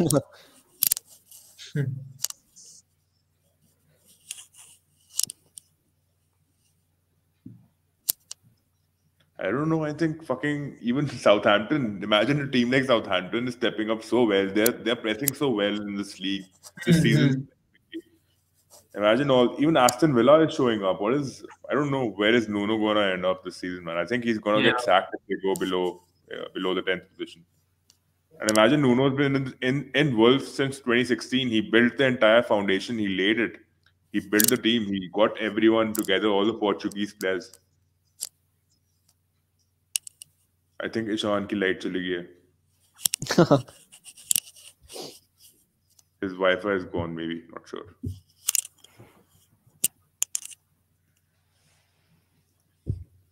I'd still say Giroud is gonna score. He's the only one on this score sheet at the end of the match. Sankalp, it looks like that, doesn't it? Because he's the only one who's there now. I think Chelsea will be scoring. Yeah, that's how it is. I mean, they're getting great balls in. He texted. Can you text him back? He's texting. Yeah.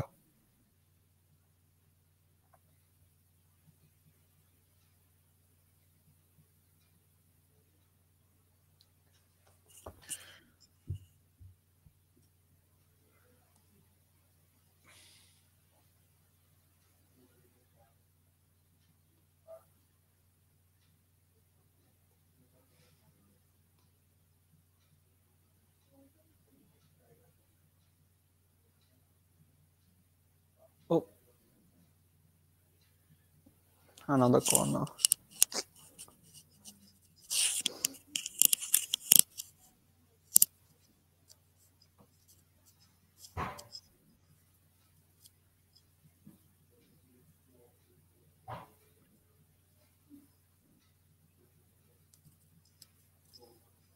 ZH is taking the corner. I think you should watch the game on the TV, man. We can talk about the game then. Yeah. Look at him go. At least Semedo looks strong. You know, when he came into the Premier League, he was so weak. He came from Barcelona, right? He was looking like some other right back product itself. Barcelona didn't treat him really well. Yeah, he did. But don't you think La Liga is a lot less physical than, other leagues? Yeah, I mean, you could lose in EPL, you could lose to any team here. Any team could just show up and they'll be pretty good at football, right, on the pitch. But in La Liga, it's most of the times the top four. They just amount all the goals.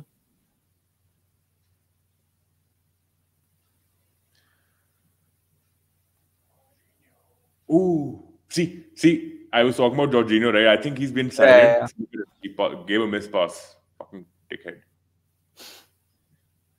Pass it long, man. Fucking open them up. You're not fast enough. Fuck off. What are you doing? Podence. They still have the possession. Dude, why don't you do one thing? Take your phone to the lobby. Take your laptop to the lobby. We'll watch the game together. Acha. Bro, let me just have a look. Wait, there's another question. I just take that on, I guess, and then I'll say.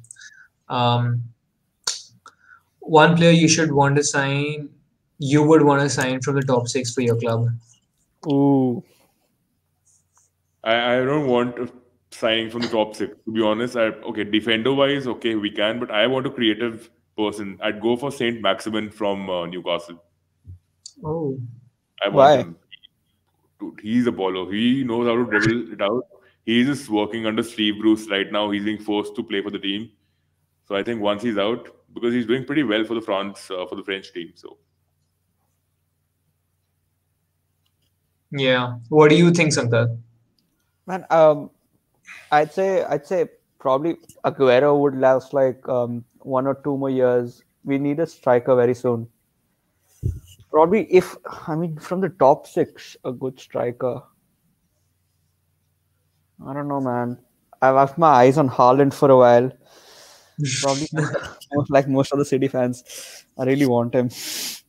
you'll get him, dude. You are a rich City fan. We are fucking mediocre middle class Liverpool fans. You need to understand. Our club is like very middle class. It's not you buy a wholesale from Southampton, man. Yeah, but they were quality talents. They weren't good players. We made them players. We made them world class players. We turned them into the form they For are. sure. But City are like, you'd want a PS5. We'd go for a PS1. We'd convert it into a PS5. City go for Sure, PS5. you'll try your best to convert it to a PS5. That's a good way to put it out. I mean, if I had to choose, let's see. I mean, at the current moment, I'd probably go for someone like, I don't know, man, like Ruben Diaz, perhaps. I don't know. Toby Alderweireld. I think Toby Alderweireld, because I like him as a player, and we desperately need someone to play centre back for us. So yeah, I think I'll go for Toby Alderweireld. I'm that kind of a scout who'd want younger players, and I want to grow them. I don't want a senior player at all, dude, because they anyways are going to get out of that peak soon. Yeah, I mean, but then this sort of that question was sort of like close-ended in that sense. So anyway, in a situation is what you're trying to say. If the opportunity was given to you to sign Messi for free, wouldn't you do it? What? If Liverpool had to sign Messi for like a decent amount of... Definitely, yeah. No, but would you be fine with it? Yeah, because he's like the senior player. He won't last much longer. Doesn't matter. Bro, it doesn't matter. I think Messi can play at least like 36 or 37. Bro, I think he plays like... I don't want Messi at Liverpool, bro. No. Come on, man. Why? Yeah. Exactly. I want to understand. I'd rather be in the opposition and beat Messi down, because he's the best player in the world. Why should we just keep the... It's just too... I don't know. It'll just be like very mainstream if we have Messi in the team, man. Oh, Adam Traore, nice. Okay, we have another question. Let's just take that as well. City 17-18, 18-19, Liverpool 19-20 didn't lose to just anyone. What? So I'm guessing what he's trying to put forward here is that these sides lost a few games in that sense. Right. They dropped points. I think Liverpool 18-19 was better than Liverpool 19-20, even though we won the Premier League in 19-20. Bro, that season. Yeah. I think we were unlucky with the Company long shot against Leicester, where I don't know how he came up with that from. What a beauty. What a shot. Yeah. And I was so happy, man. Leicester were drawing with them, okay? And I was like, the Premier League title is ours finally. Dude, he fucking scored a goal from there, dude. Like, it was 40 yards out, right? Yeah. Top yards out. Corner. And then City beat Burnley by like 21 centimeters or some bullshit, man. It's ridiculous. 21 centimeters or some shit, right? Millimeters, rather.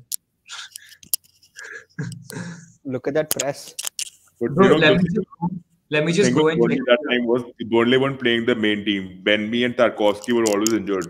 So that season Bro, let me just go and check in the other room if the TV room is free. But you guys continue. I'll just remove myself from the stream for a bit. Sure.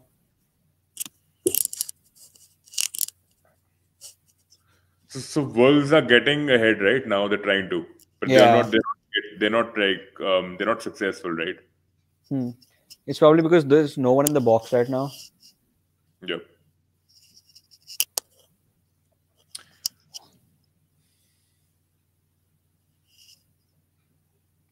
Adama, do something. Good boy. Nice. What a ball.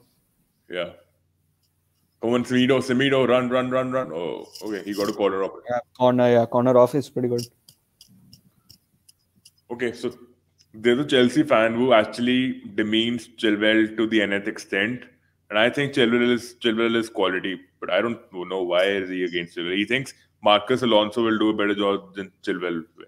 Fuck, that's Chilwell is pretty good. He's been playing so well for Chelsea. That's why he hasn't gone to any other club. true. But probably, I don't know, under Tuchel, I don't know, maybe.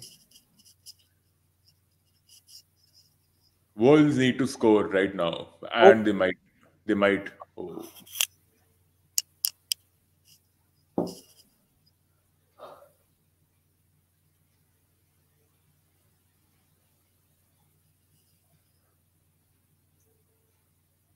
That season was full of moments. Yeah, man, it was. For me, as a Liverpool fan, I think 2008, 2009 was full of moments, and even 2011, 2012 was.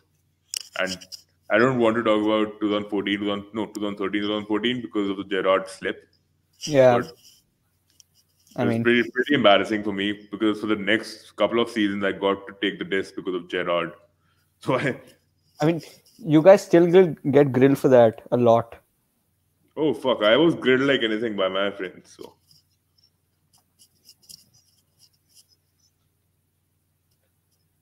Chilwell, that was a pussy move, man. Okay, that was a foul. I thought he just went to the ground.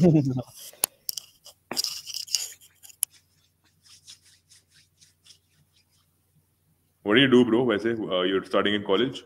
Oh, yeah. I'm doing second year in engineering. Oh, fuck. Which engineering?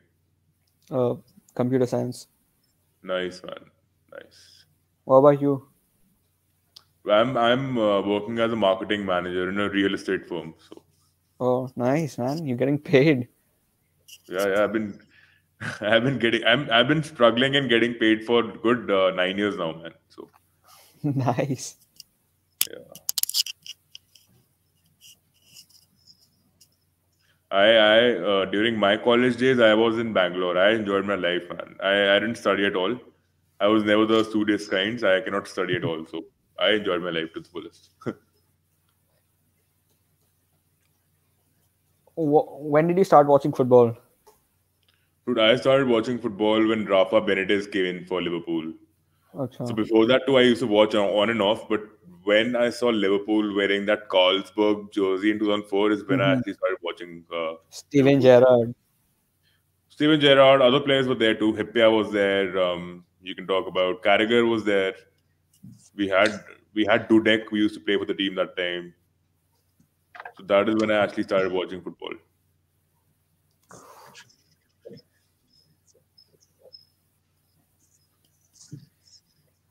What are you guys talking about? General life. What does he do? What do I do? And all that. Since our host disappeared somewhere and he couldn't mediate the conversation. My sister's using the TV room right now, so I'm just gonna use Hotstar for a bit. You know, maybe at the halftime, probably in like 10 minutes. We'll switch to Hotstar. Hotstar. For sure, bro. And I don't think there are any goals coming in the first half. Yeah. So what is going wrong with Chelsea and Wolves? Now Chelsea is not playing well, right? I don't know what is happening. Wolves are dominating now. Back to back. What is going on? Bro, Chelsea are trying to find. They're trying to be intricate and find their way through. So it's just going to be like they just have to pertain for like a bit. It's it's going to be similar. Like they're going to get like they're going to be in and around the box, which is about getting those chances, right? So Shit, man. I think this game lacks quality, man. They're just getting balls from missed passes all throughout. All throughout. Look at Yeah. this. This is very shitty. And then they shitty- mispass the play. Yeah. still, man, it's fine because with Lampard, I didn't see as much. Like I'm still seeing good things here, man. Obviously, it's too early to call. I still have to watch a few more games and see how he does. But No, you're right. You're right. They look more quicker on the ball. But what is happening from that? They're getting dispossessed too. So both teams are just dispossessing each other. They're not scoring, is what is, yeah, happening.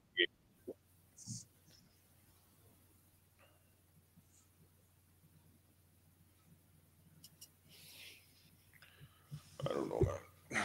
This is actually one of the boring games we've chosen to watch, I think. I mean the rest of the games were too late, man. So Do you want to watch Liverpool and Tottenham tomorrow? yeah. Yeah, we can do that. But you'll have to go on the TV, man. We can't watch that on Hotstar. Fine.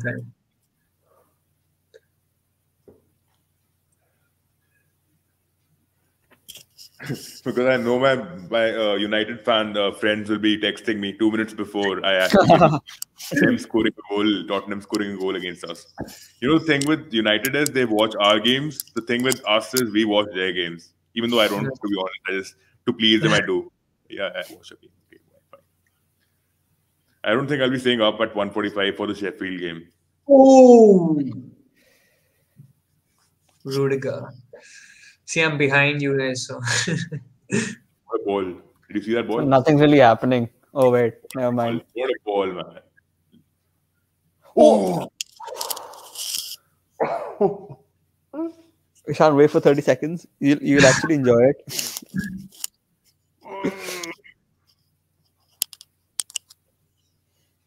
You should have scored, man. You should have scored, bro.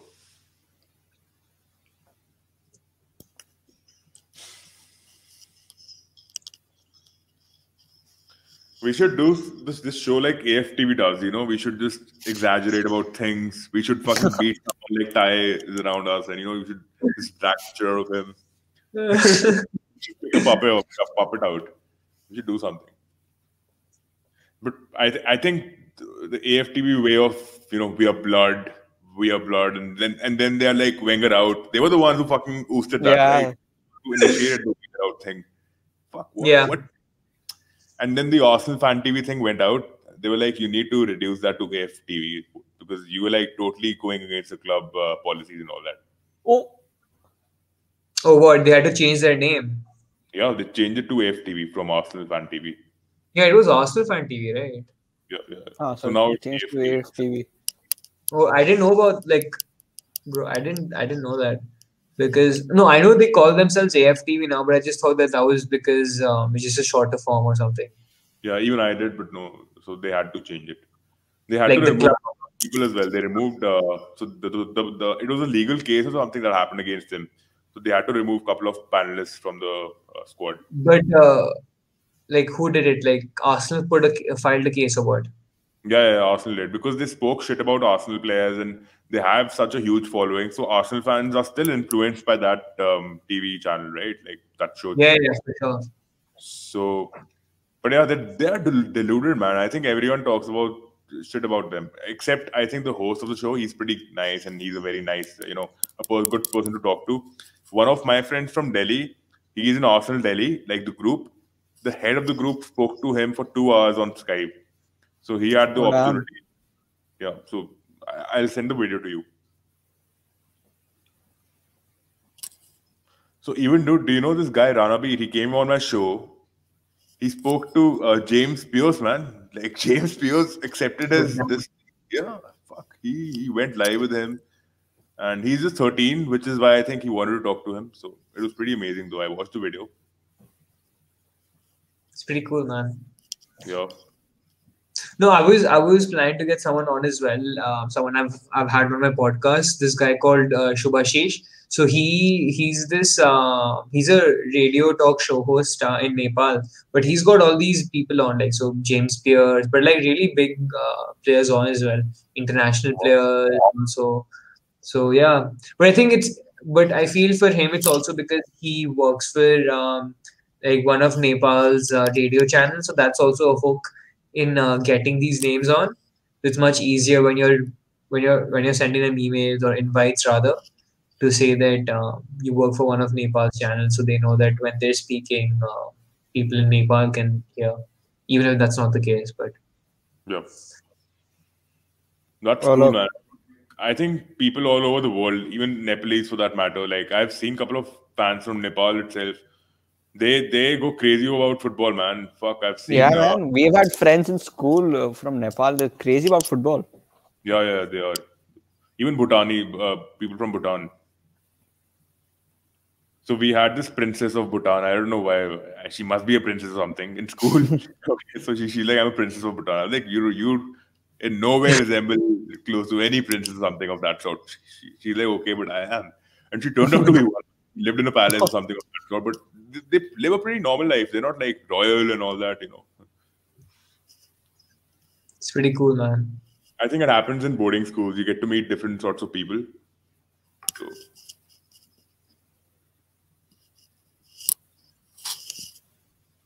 especially in India, if you go to Mayo College, you'll get to meet many druggies. If you go to Sanawar, you'll get to meet many very rich brats and all that. Like, again, no offense, but yeah. Man, you'd find the same in Gurgaon. Yeah, bro. Dude, what do you think about this player, Ayat Nouri? He's been quite the revelation for them this season too. He came in this transfer window, the summer transfer window, and he's been putting in those performances. He plays as a wing back as well. So, what do you think about this guy? Have you seen him play? A little bit, man, not a lot, but yeah, man, I've heard good things about him. The way he's been bombing down the flanks and stuff as well. So, but I can't give like anything more than that. I don't think I've watched a lot more of him. But yeah, what do you think? Have you seen him play? He's played 10 out of 20 matches. I mean, that's pretty good for its new one coming in. Exactly. So I think he gives in more energy to the team than Saiz did at that position, which is why I was actually confused that why would they play Rohan Saiz and Ayat Nouri together at the wing back position? Because Saiz turned out to be the pillar of the team at the centre half position, but I think they started leaking goals because of Conor Cody and Saiz not matching up levels together. So I think now they've put in, I don't know which Boli is playing or Kilman. I don't know who's playing behind for them.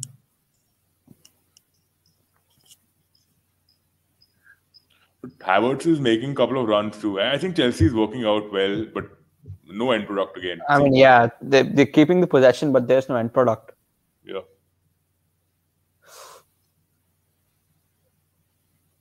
And Semedo is pretty good, man. Shit.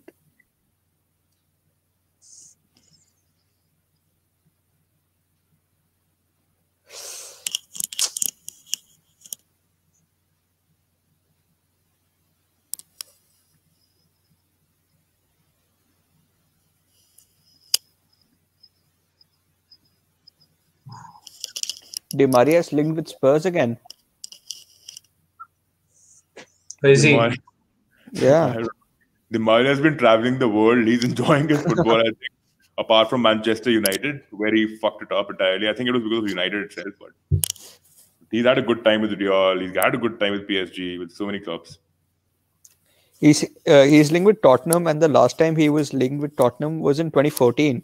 And he said it hurts when you're always doing your best, and then you hear you might be going to Spurs.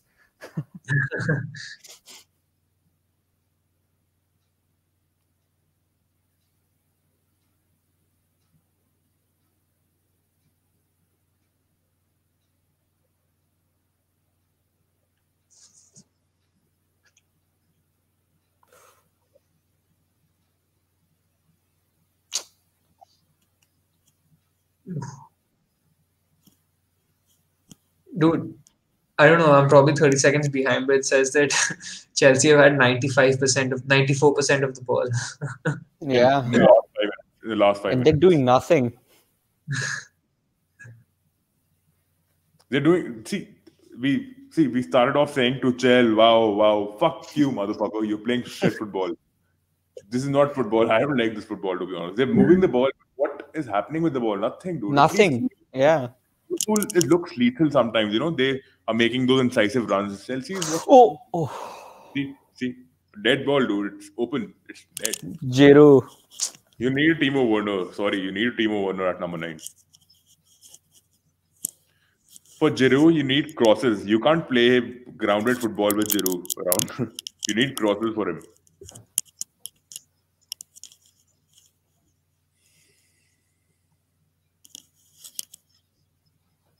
When does the second half start? It should be in 15 minutes, I think. Cool. So I'm gonna take a break. I'm gonna be back. So I'll switch to Hotstar. Yeah, you'll have it. Cool.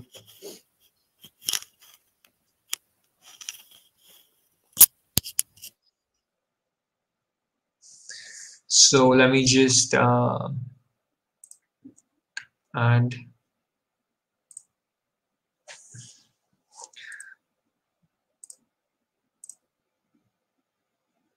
this, if it allows me to change the ticker. Yeah. So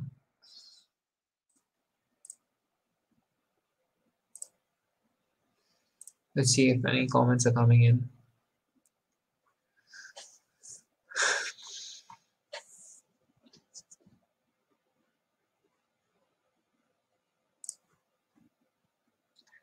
Let's have a look at what people on Twitter have to say.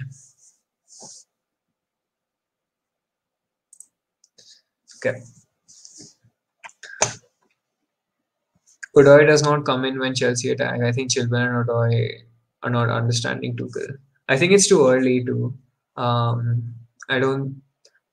Just a second. Let me just share my screen.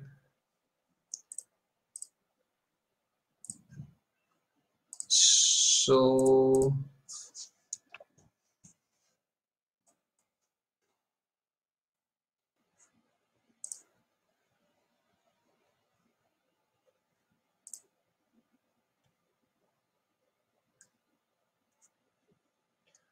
See, this is wrong. First of all, I don't think they're playing this way.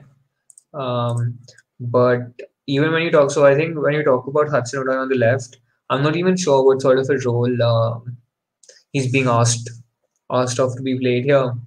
Like if Havertz is cutting in, I'm guessing he has to pull wide and create space there. So does Chilwell have to come in now, like make that inward run, almost inward rather than outward? Then underlap rather than overlap. So that's something to consider. So maybe that's what you're aiming at, but I'm not too sure. So yeah. Okay. Odoi done well, but he stays so far in the wing during attack. See, yeah. So that's what I'm thinking about, because generally what modern coaches almost have is that there's one winger who pushes wide, which creates this, which draws teams out. So if there's a team which is focused towards the right hand side of the pitch, okay, so and that side's pretty condensed because there's like a lot of players. So let's say there are like 7 players or even 8 players on that side, and then there's one winger and perhaps a fullback or a centre back only on the left hand side of the pitch. So what that allows is that if the team wins the ball, they can instantaneously switch it towards the other side, whereas so that it allows them a numerical superiority so that they can then advance through that side. That's my understanding, but because I've seen this to be done by not only Tuchel sides but other sides as well, other modern coaches who have done similar things. Well, that's what I'm guessing at. Okay.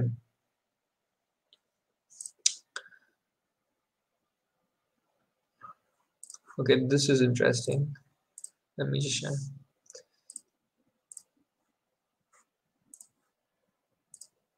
Okay, so XG philosophy, yeah.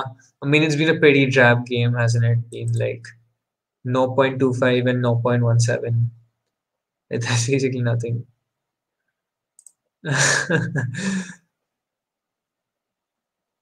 Oh God. I mean, it's that sort of. Yeah, it's too early to say, but yeah. I mean, it's that sort of a game, though. So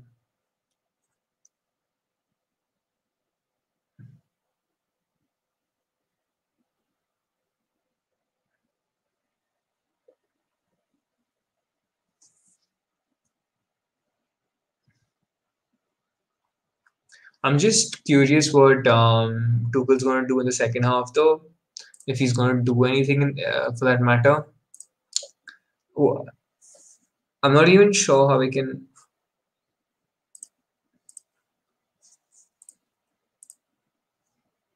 There's so much clicking, man. It's so annoying. Anyway, so let's see. Uh, Chelsea.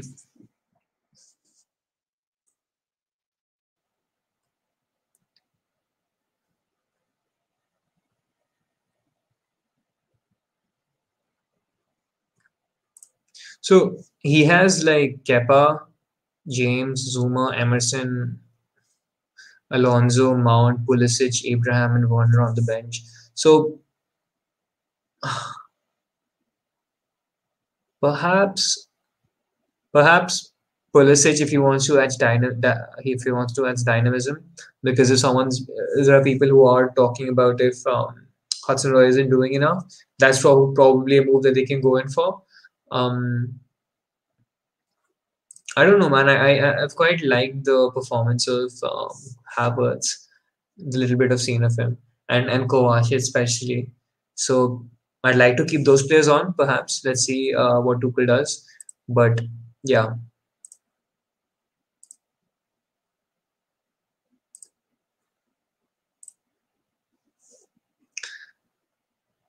and there doesn't seem to be any other questions coming in at this time. But yeah, what do you guys, the few people who are watching, what do you guys make of the game? Because I think we were talking about it previously as well. We find pretty drab in the way it's being played out. So, but yeah, we'd like to know what you think. What have Wolves done right in my like? What do you guys think Wolves have done right to keep the score at 0-0 and keep Chelsea at bay?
Hi, Sankalp.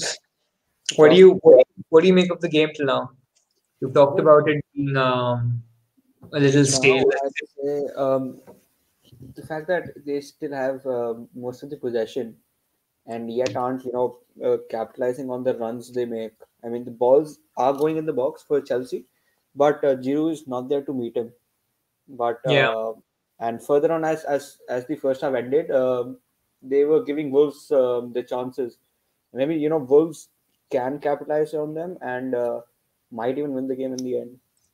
What do you think? yeah. I mean, see, like I think you guys touched upon it a lot. Like even though Chelsea are in and around the Wolves box, it's not like they've. I don't like have they even created a chance really on target. Like I mean, I recall a few chances in the first half where Giroud was in and around and was trying to get in behind. But other than that, I mean, I don't really think that Chelsea have really put that much on there. Man, it's if they don't really change much, I don't see there's a lot of things that Chelsea can pull out from the bench. I know they have Abraham and Werner on the bench, but that's going to change the way they've been playing this half.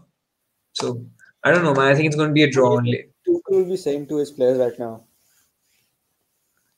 I think he'd be saying it's the right stuff they're doing just before let's say approaching the box. So they're really building up play well. So they're keeping the ball, they're getting in behind, they're getting in and around the Wolves box. It's about the final third and how they can probably capitalize on the final third. Just be more clinical in that sense. So I think The best player for and to July probably is and to probably go about that to probably capitalize in the final third. Some things that people probably Tuchel could be probably saying is that just making things quicker. So like where there are two touches where the players are taking, just making it one touch. Just trying to yeah. take a lot more risks as possible because even Wolves haven't given like a lot going forward themselves. I know they've tried to hit it on the counter, but it's not like they've created a proper chance in that sense. And like Chelsea as well, they have two really good centre halves and Jorginho. I think they can take a lot more risks going forward, in my opinion. So, You still think? What was your prediction before the first half? so I'd said 1-1. 1-1. What do you think? It still go that way?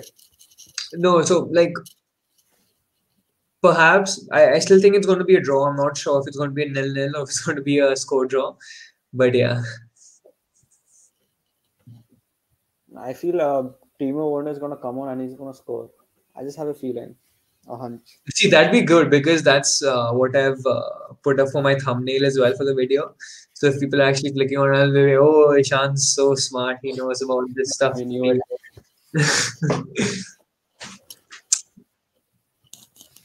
Or maybe people who are tuning in right now for the second half will be like, oh, finding Timo. He's going to come on as well. Maybe this is the perfect live stream to tune into. Do you know what I mean? I see.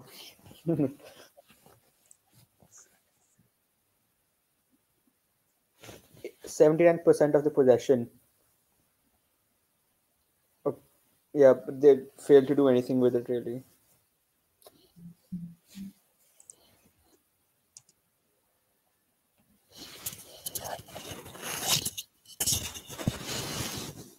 Okay, so the second half is going to start. Yeah, I've got my Hotstar ready. Great, great, great.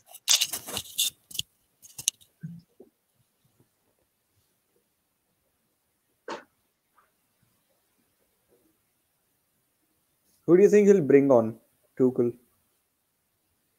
I think he's going to keep it as is for a bit right now. Maybe a little later, he can probably bring on someone like a Pulisic, maybe, because Hudson, even though he's been doing good, probably Pulisic will add that dynamism. I feel Yeah. so. Now let me just see if I can remove this now. Yeah. Okay, so we've got a comment coming. We might as well take it on. Havertz and Ziyech are kind of canceling each other out right now. I think Warner needs to come on for one on one of them. One of them, I guess. Maybe, yeah. Havertz and Ziyech, yeah. See, so this is what we were talking about, right? Like at PSG as well, he had someone like a Di Maria or someone of that sort who was coming in, and then there was another, or let's say Neymar, and then there was an Mbappe who was rather pushing in from the other side. Maybe there is sense, but I feel that they're serving different roles in my opinion, or at least what I have seen of them. Like I think Havertz is given more of those vertical runs. So when Giroud tries to get possession of the ball and get the other people in, Havertz is the one who is getting that forward pass in. And I see Ziyech is more, let's say, a playmaker in that sense. So he's pushing back and looking for the diagonal to switch it to Hudson-Odoi or someone like that. But yeah, maybe getting Werner on will get like a different dimension to the game. So, but see, he is speaking to Pulisic right now, so perhaps he's the one to come on later. I'd say if he had to come on, he will come on in the place of Ziyech. Yeah, possibly. Also, Havertz is playing also pretty well.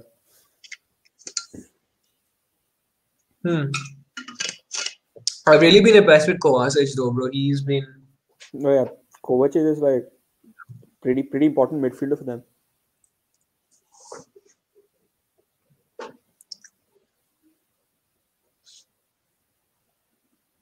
Okay, the second half started.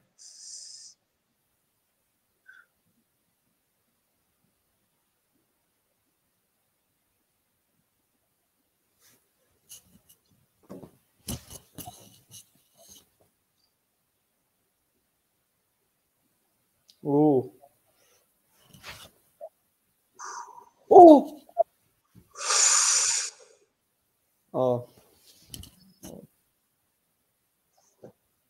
Kai Havertz again.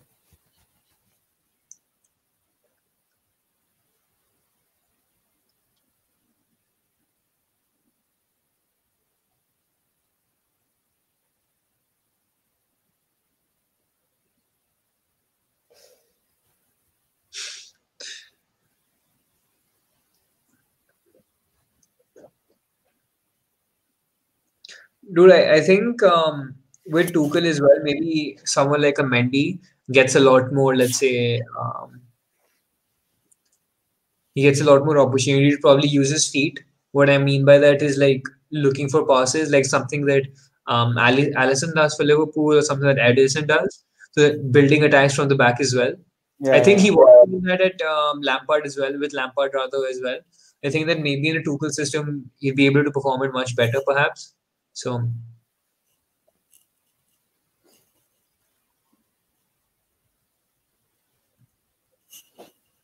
See, like right now, Ziyech has come towards the left-hand side only. So that's the sort of thing he does, right? So he's the one who's pretty much trying to find those pockets so that he can occupy and then look for those passes. There are the keepers there. Yeah.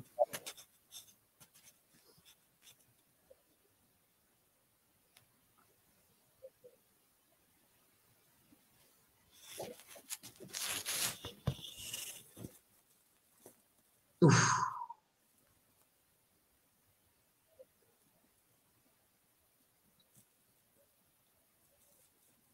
They're losing up on the.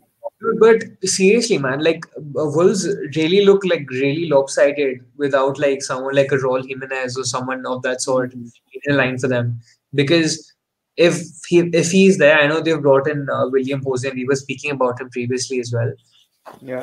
That just adds a dimension to the game, and I feel like right now Wolves just don't have an out ball. So they just don't know what to do with it when they have the ball. Even when they're trying to give it to Podence and Neto, they just aren't being able to hold on to the ball. So it's tough for them, man.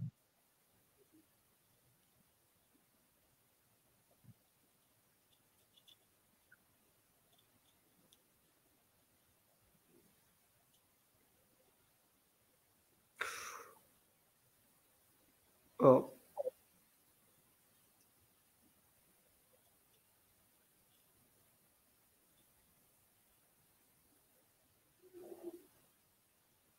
Dude, Thiago Silva is so good, man. Like, oh, that was a good switch. But he's just commanding everything from the back. And you really did Thiago Silva in Chelsea? I what? You really rate Thiago Silva in Chelsea's team? He's okay, man. Like I wouldn't rate him. Like I again, I haven't seen a lot, but like from what I have seen, he's a good defender, man. Whatever you have to say, like I mean, under Tuchel, he'll do better. He'll surely do better. yeah. But he hasn't been really good for him in Chelsea. See, but like from what I remember, he had like I one mean, it's poor been game. good I for him. think. No, from what I remember, I think he had one poor game. I think it was his debut or something. But after that, he's done well. Like after that, I don't know so many complaints about him really.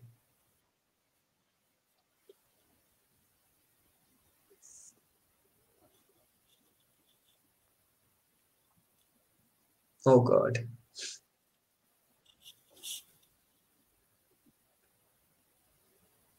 That's a yellow. yeah, it's proper feisty one Neto.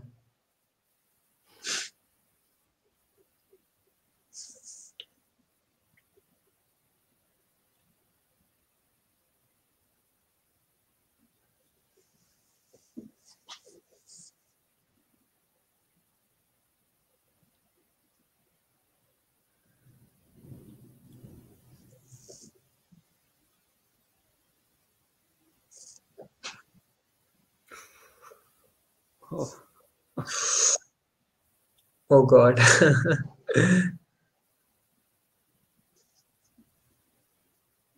quite a fall. He's so quick on his feet though. Yeah.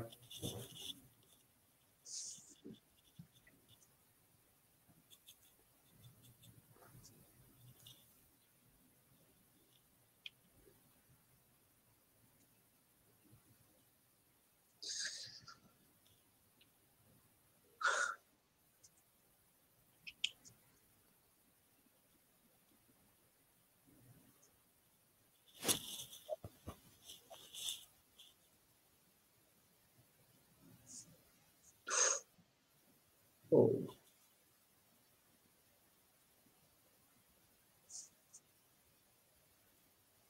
And they're taking the time, man. They aren't letting Yeah. Chelsea dictate the game.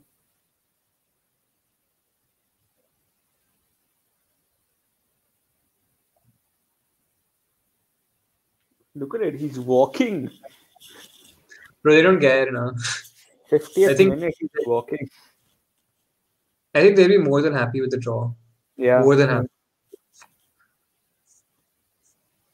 But then, like whatever we have to say, and I'm a big fan of Tuchel, but I think there's also like this whole big man, new manager bounce, right? That comes Yeah. in. So there's a coach, there's a new energy. Players want to prove themselves. So that's also there.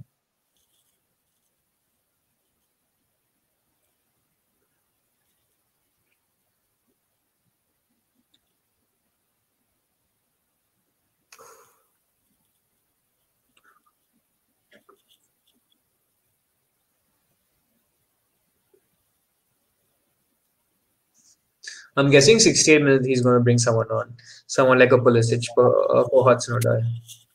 Even though Hudson-Odoi is a good player, but today just hasn't got the ball in those areas.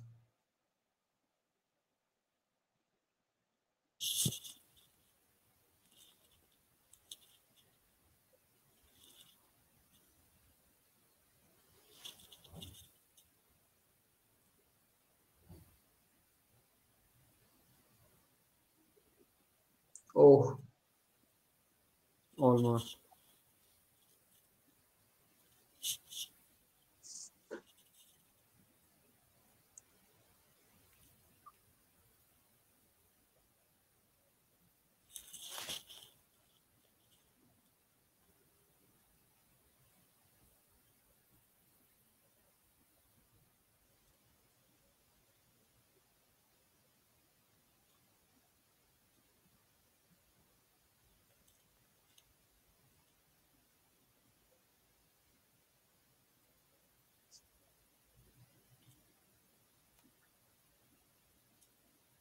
ball.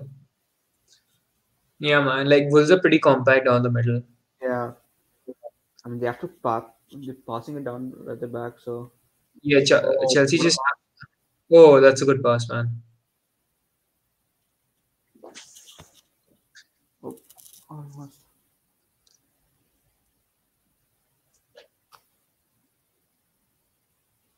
Have they swapped wings? I think they've swapped wings. Hudson-Odoi and Ziyech. I think Have they? so. What?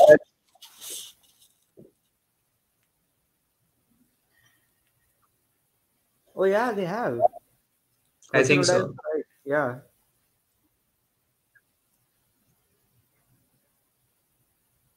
No, I think that's right because then there's a lot more space for Chilwell to bomb down. Because I think previously, like Hudson-Odoi and Chilwell were occupying the same space. Yeah, true.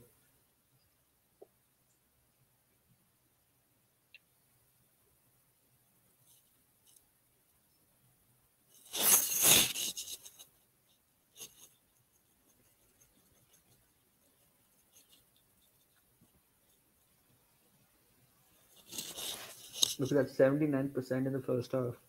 Yeah.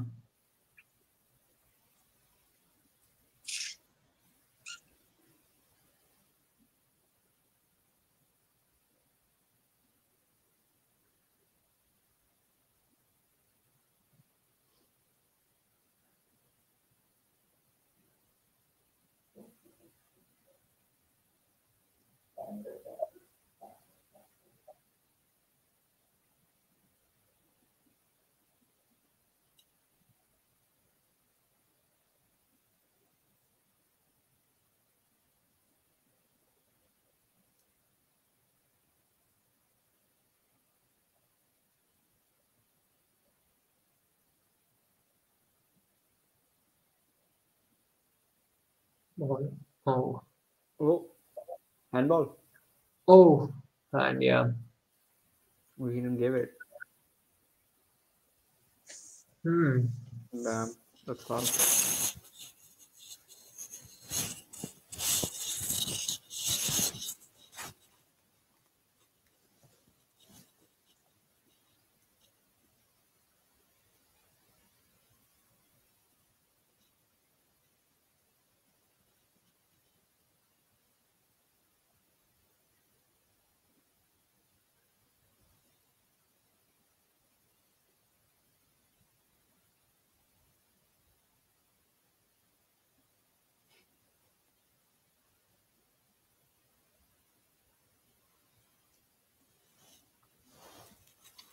Damn, bro. Like, Bulls are offering nothing going forward, man. Genuinely nothing. True.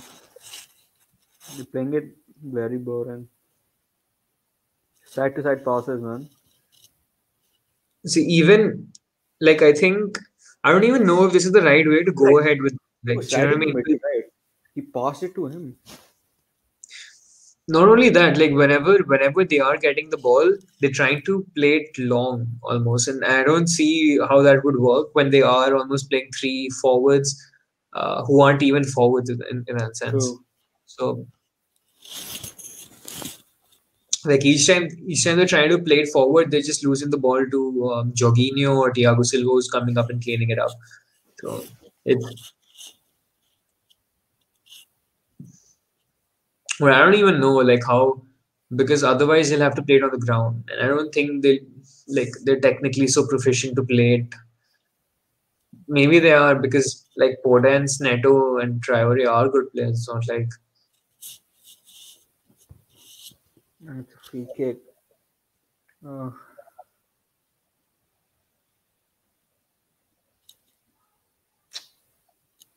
oh.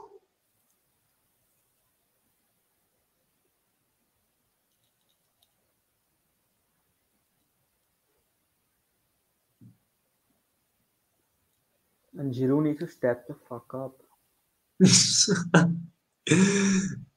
Oh god. Ball. Oh, see, I told you. Ah.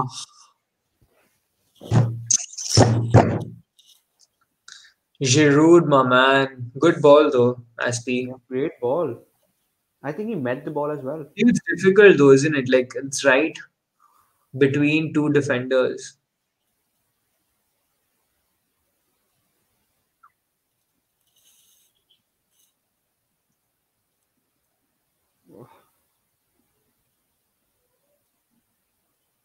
Switch it. Oh, Hudson Odoi. Ooh.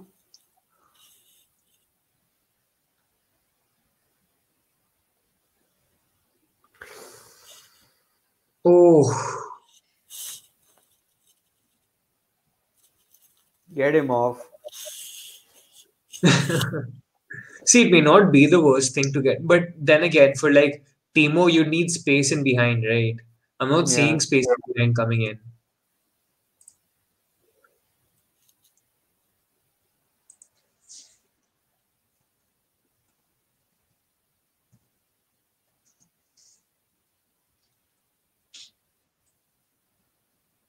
I mean, Tammy Abraham could come as well.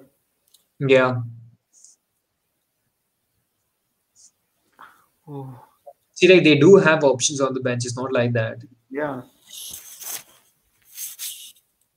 And even if they want like a different dimension, I don't know how much he has played this season, but Alonso, Marcus Alonso from left back as well.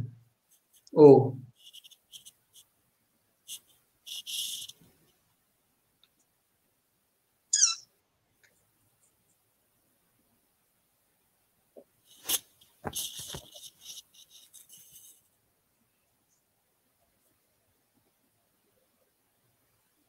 Nice pass. ball, over ball.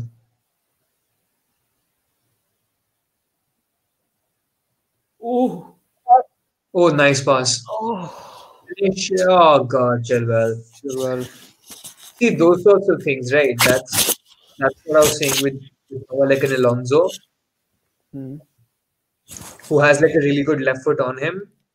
So And this that should have gone in.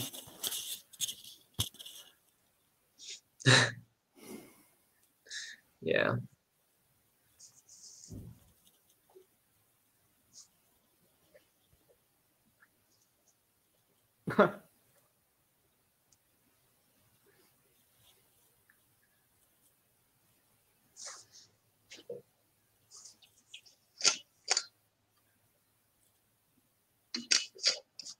I bet Neto is gonna come off from Wolves. He's got a yellow Is as he? well. Yeah.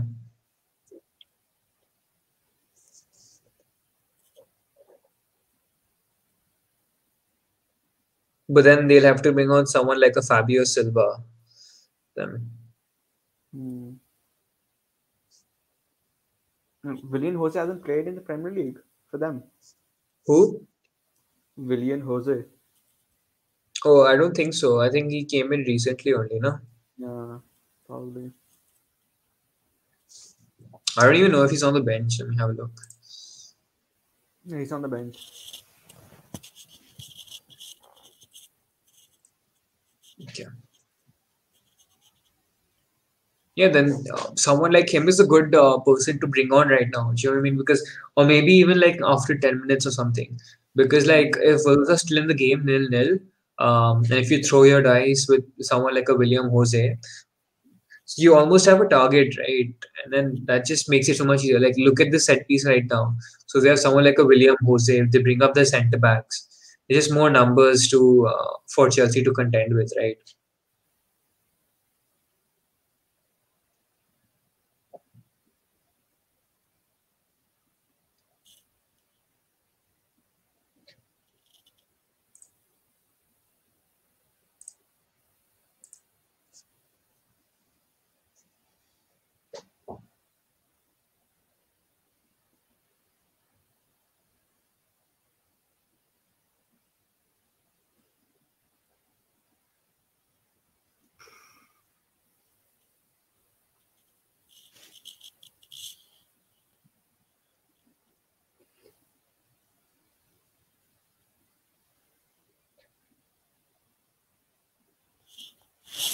No ball.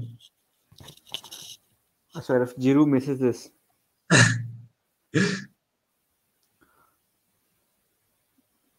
Oh, Ziyech. oh, oh, Oh, nice. yeah, get him off. Oh, oh. It's way too much. Just get him off.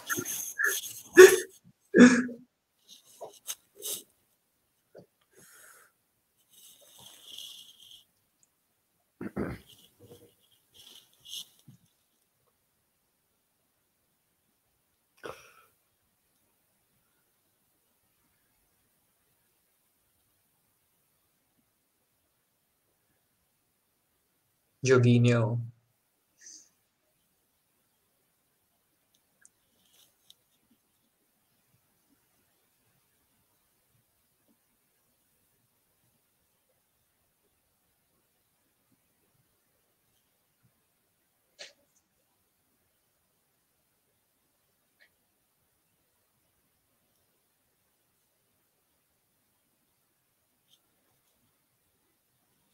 Ball. Ziyech. It's, it's like almost the same move. Oh, nice switch. Off. Oh God, Yep, off. nice idea though. He was bloody off, man. Look at him. That's what they're aiming at, right? That's the stuff they want to play. He wasn't. Probably was off. पीछे जा यार.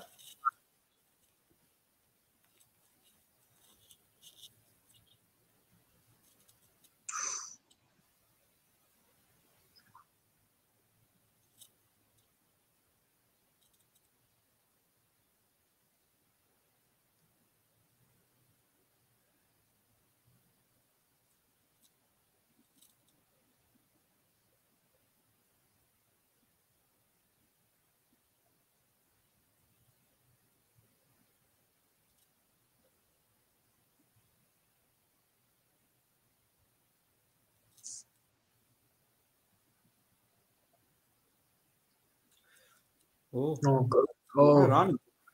dude, he's still going. Oh God. Chelsea's ball, right? Hmm. Good run from Neto, man. Yeah.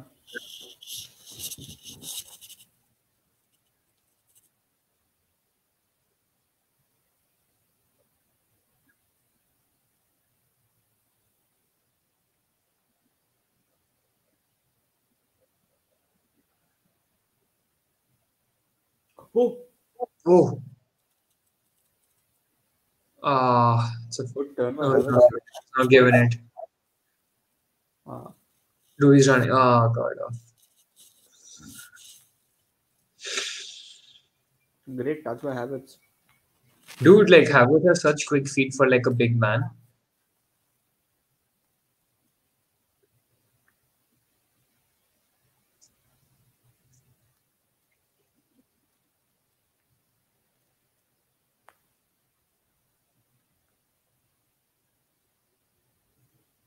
Oh,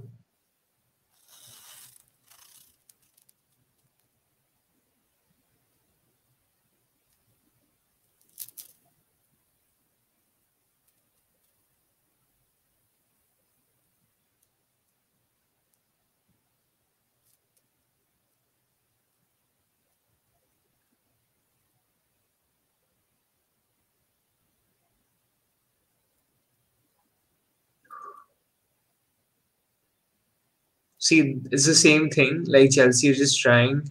Like those are the few chances that they were getting. Like the couple of Giroud chances here and there. Like they have to like put those away because otherwise, Otherwise, they're just passing on the sides, man. because yeah, otherwise like because the chances they're going to create are going to be so few and far between, right?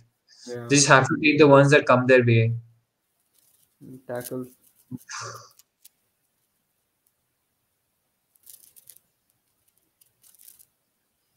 Who's coming on? I think it's William Jose only, right? Yep. Yeah. See, so I told you, it's 70 odd minutes in, they can throw him on and if they're still in the game, like nil-nil, because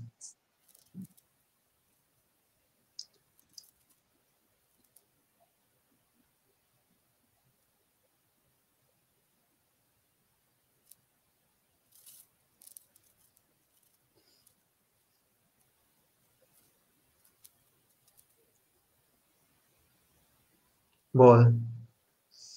Played. Oh, Oh, Hudson. oh. Straight to the defender, man.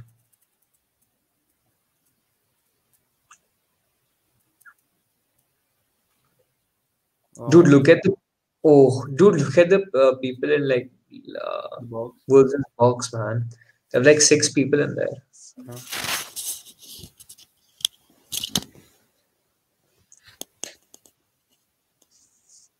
And honestly, looking at Tuchel being so irritated by this, I mean, it's way too early to say this, but maybe it's not the manager. Oh God. Maybe they need a good striker. They have 2 on the bench. And he isn't using them. Oh, Oh, Traore, what a man! Absolute you're saying unit. what? You're saying they're no use. Oh, shoot. Oh, Shoot, man. Oh, Neto. oh, Oh, he almost put it in, man. nice ball, man. Neto. Oh God, that was the game. Maybe it's too early to say, but dude. What a pass! Oh yeah, for sure, man. Who was that? Podence? I'm guessing Podence, right? Yeah. Yeah, number 10, yep. Dude, he's got to be scoring that, man. Well, he almost did. Oh, so close.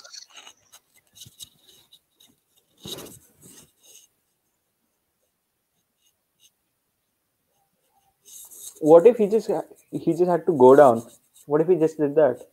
Foden's off. But what if he I just don't think there go was down? enough of.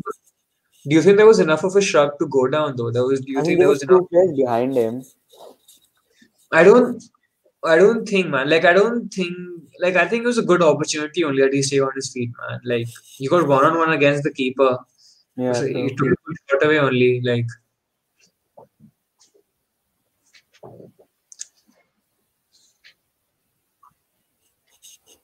Pulisic is getting ready. see, that's what I thought. I think he's going to come on for Hudson Odoi only.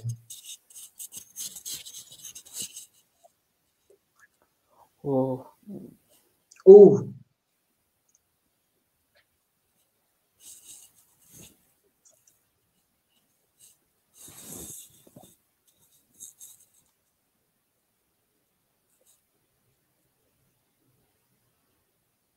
yeah.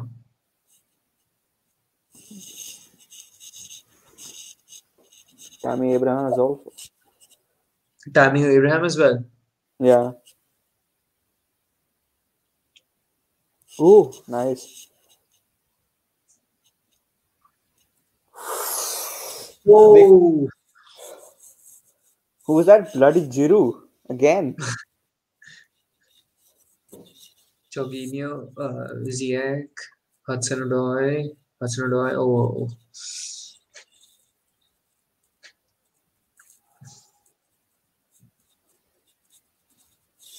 Let me see Giroud's rating right now.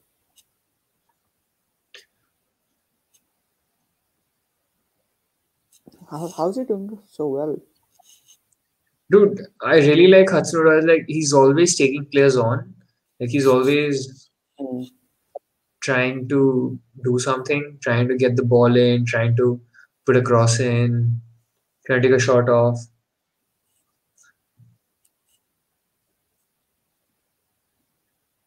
एक भाई कोई नहीं उसके पास man.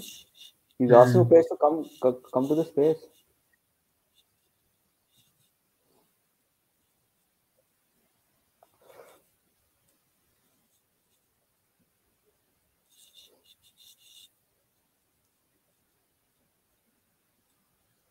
Thiago Silva.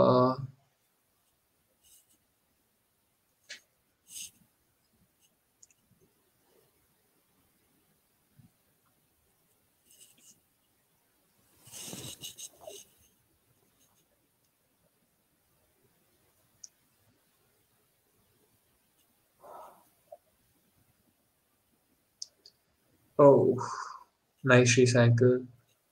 Play, play, play. Oh, Oh, faster, faster, faster. dude, there's a pass on, man. He has to play it. See, now to. Oh, Adama. Well, Oh, at least you got a foul out of that. oh, that's it, man. See, that's what he's there for, man. If he wins the foul out there, he's precious. He's precious for Wolves. Wait, is William Jose on already? Now they'll bring him You on. get Or what? on right now, yeah. Yeah, perfect time for him to come on also. Yep, he's Head. on.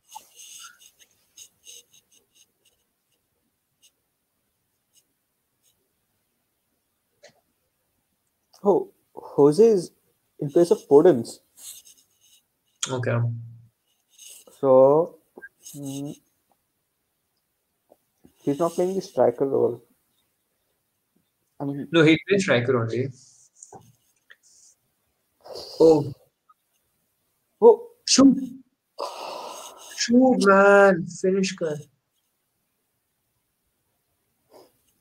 Ah, man. Neto. Giroud off. Oh, yeah. Yeah, they're bringing him off. Giroud off. Giroud off. Giroud off. Okay. Wait, so Giroud and Hudson-Odoi or what? For sure, man. Giroud's off.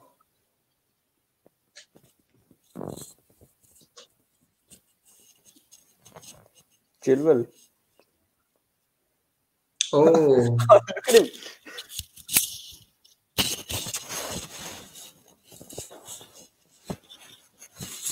wait, so Yeah, thank God he's off. who's gonna play left back then? Hudson-Odoi. That's odd. That's odd. Or maybe he's going to a three at the back. Yeah, he's probably going to go to a three at the back. Aspi can play centre back, right? Oh, What is that? I bad pass, yeah.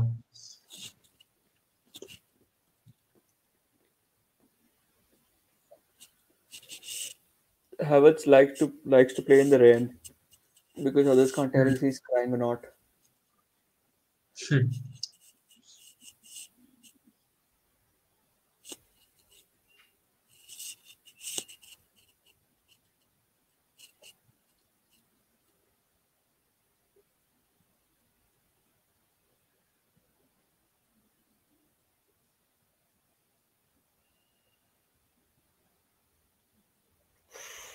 Oh, Oh, good come try, on, though. man. Oh, oh, he still got it.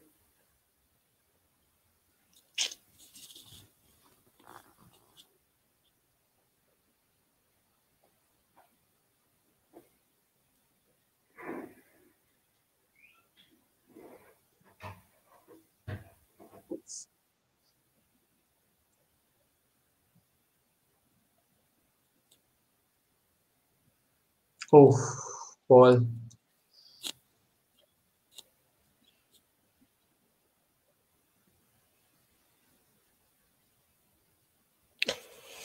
Bad touch. Play, play, play.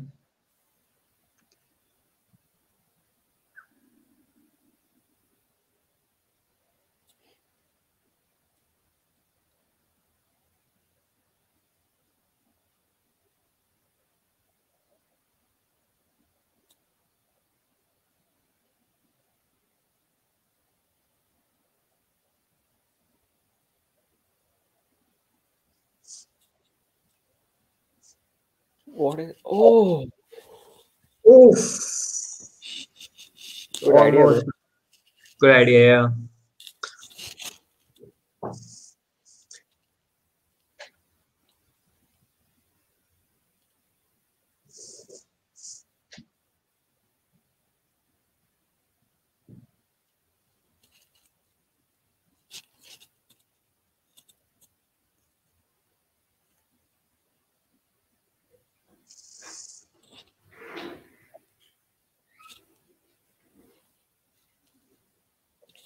Oh,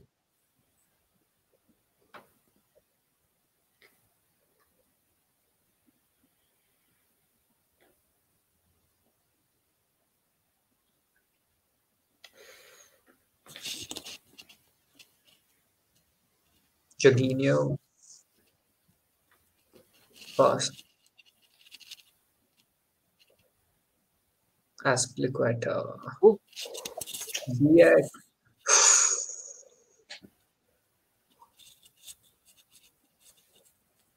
But Wolves should be happy with that though. If they're trying to limit Chelsea to like long shots and stuff, yeah, true. they can just get defenders. They can They get won't. defenders in the way, or like, Yeah. worst comes worst comes to worst, like even it's just testing the goalkeeper. Hmm. And yeah, man, from a distance it's fine.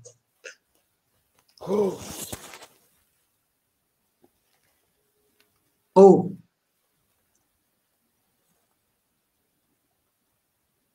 is it a foul? Probably is. Uh, Last 10 minutes, do you think anything changing? uh, Probably. I don't know really. Maybe Hudson Odoi. Probably he's tired. Hmm. Do you think anything's happened to the score, as in like do you think it's going to be 0-0 only? Oh yeah, I think it's gonna be 0-0. Yeah. They aren't doing anything really out of the box. They're just passing sideways. There's no one in the box. In the Wolves box. So Mount's coming in Hmm. for Chelsea. I'm guessing for Jorginho or someone because they'd want to keep attacking players on now. Uh, Oh, Pulisic. dude, Pulisic just destroyed him, man. Oh, Oh man. Oh, almost chose. Kova.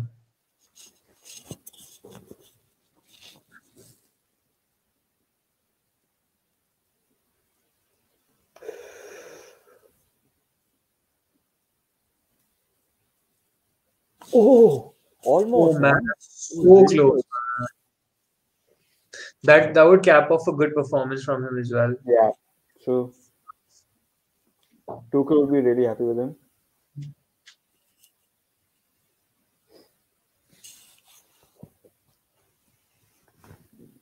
Oh, so Ziyech's gone off. No.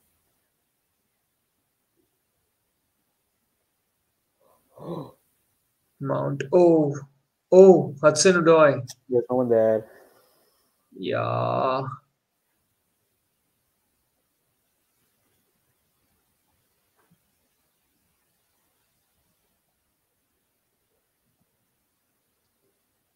पीछे देख भाई. Oof. Azpilicueta right there.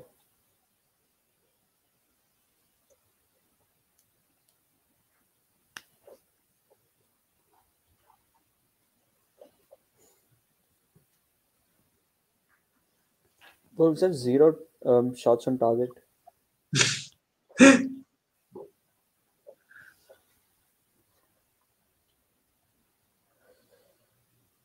Oh god. Good save. Good catch.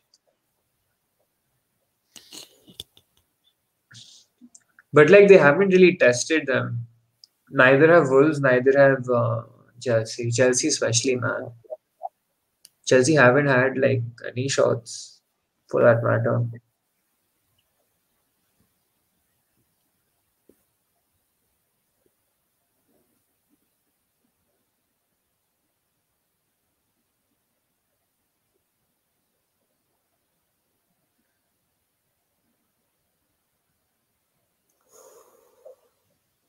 Pass. Oh,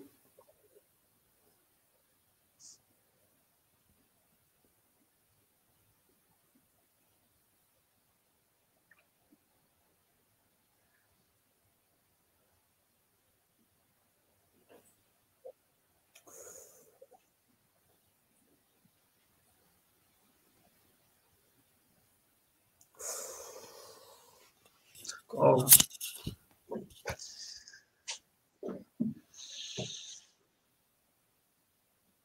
Oh, he's not given it. What? It's not a corner.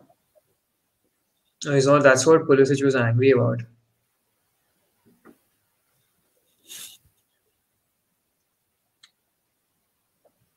800 passes, Chelsea. Oh my God. 802 passes. Oh, Oh, what a waste. more smash and grab incoming. Dude, I'm not even going to get shocked if that happens, man. Chelsea haven't just created any chances only. Ooh, nice ball. Right as I say that they're going to score on Oh, it. oh, Oh, what a save! that was the best chance. What a shot. Oh. What, dude, that's what Hudson-Odoi gives you, though. Yeah. He dribbles at people, What a cut. dribbles at tired legs. Oh,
man, this still.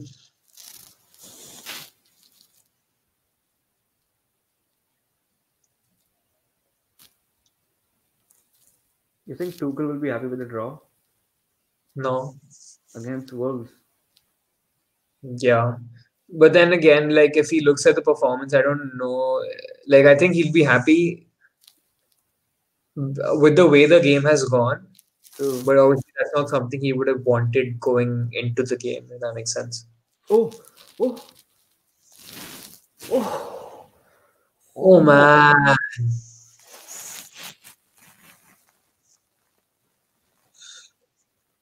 Dude, I think there's some static noise that's coming from your mic. Just see if it's Oh. yeah. Is it fine now? No, it's better.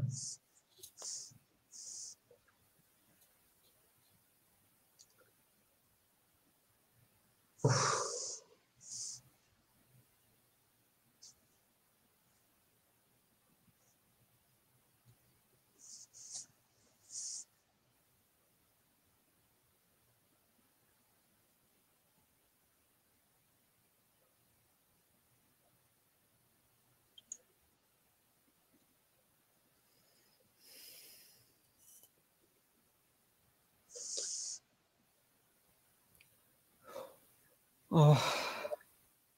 Oh God. Oh.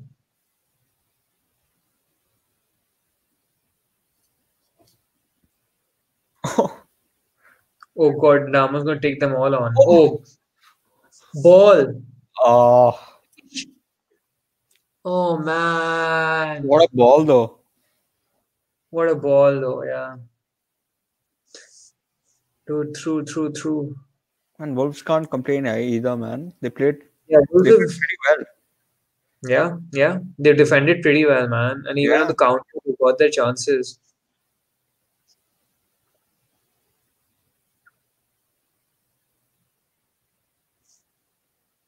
Good defending. Oh God. Switch. Foul.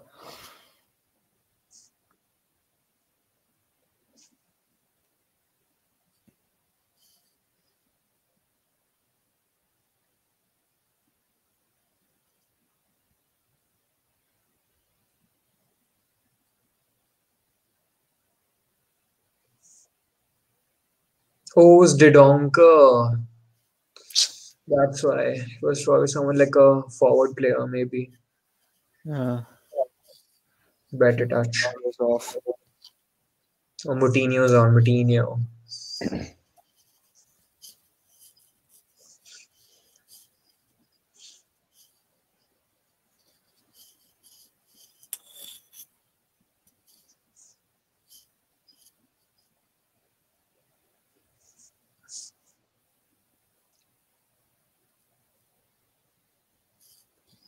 Three minutes.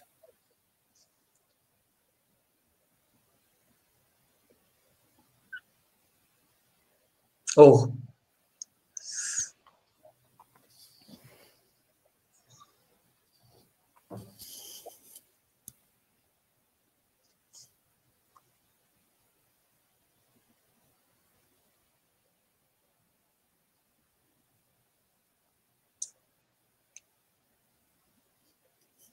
ball. Oh,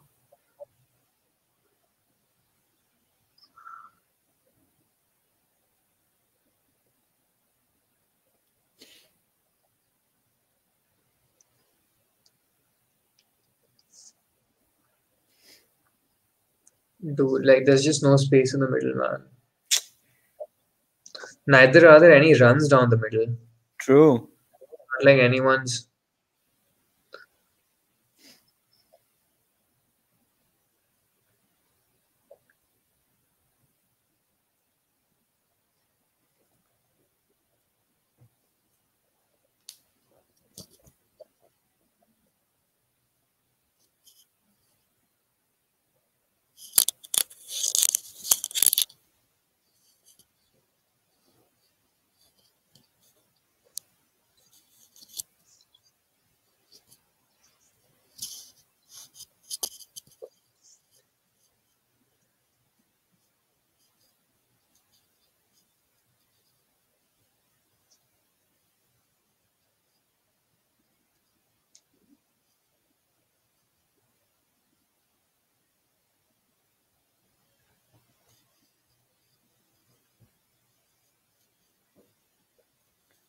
They're gonna face Tottenham very soon. Chelsea. Yeah, Or Wolves. Chelsea. Is it Chelsea though? Wait, next game for No, Tottenham. next game must be Burnley and For who? Chelsea. That's going to be another game, definitely. That's Yeah, going to be an next exact same game. Chelsea Exactly same. Burnley. Yeah, Oh, plus Burnley are playing good. yeah. It's going to be the exactly same game that we're watching today. Chelsea will just have to find a way.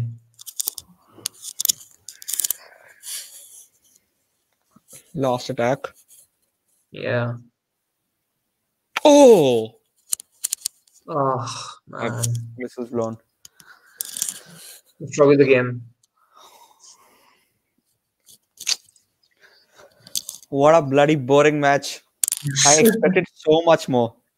Yeah, No for passion, sure. no aggression. Dude, they were pretty much in and around the box, like whatever we've been saying for like the last couple of hours, really. It's just they didn't really.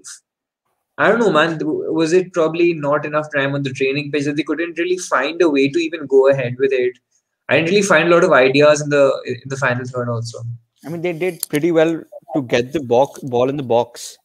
It wasn't just the finishing touch they could get. Plus, But I even, mean, dude, but even when the ball was in the box, it wasn't like they were getting shots off or something. No, it was like always like there was like a Wolves defender to it first, pretty much. yeah, true. That's why I give credit to the Wolves defenders, man. They played very well. Yeah, You for know, sure, man. a team with a new manager coming from like PSG, you're getting players, pumped. You get players with more passion, and they defended pretty well. Yeah, man. Any parting thoughts though before we close up and go to bed? No, and next is United, right? Soon. Oh, right. Oh yeah. You aren't playing like 20 minutes. Yeah. That's going to be a fun match. Anyway, Yeah. what a boring match. Giroud should have been off earlier, I think. What do you think? What would you sum it up? How would you sum it up? See, as I was saying, right, I think Wolves defended pretty well. Like they made like the center, they made like a good mid block, which means that they guarded the center of the pitch really well, which made Chelsea go down the side, which is where they wanted them pretty much, right? Because with that they were told to put balls into the box, which Chelsea didn't do actually. They didn't really put that many crosses. They were trying to make it inward based. Because if they did put crosses in the box, they knew that it would get defended because Bolly, Cody, and the other defenders they have a much Wolves have a superiority there. So in that sense, Wolves did well. I mean, maybe what Chelsea could have done was that maybe they could have done more intricate passes between like Ziyech and Havertz, who could have worked well together, perhaps. I don't know. But then, yeah, man. Like, I feel I think when we had Uday, he was talking about this, and maybe when you are playing someone like a Giroud, it's not the best to play on-ground football because that wouldn't work as well, which is possibly true. Maybe they needed someone like a Tammy Abraham who can do both roles. You can play it long to him, or you can play it intricate to him. So, but yeah, that's what I think. I mean, they had plenty of corners and free kicks from near the box, but he couldn't come up. Giroud wasn't just playing well, man. Bad day for him. Yeah, for sure, man. Yeah.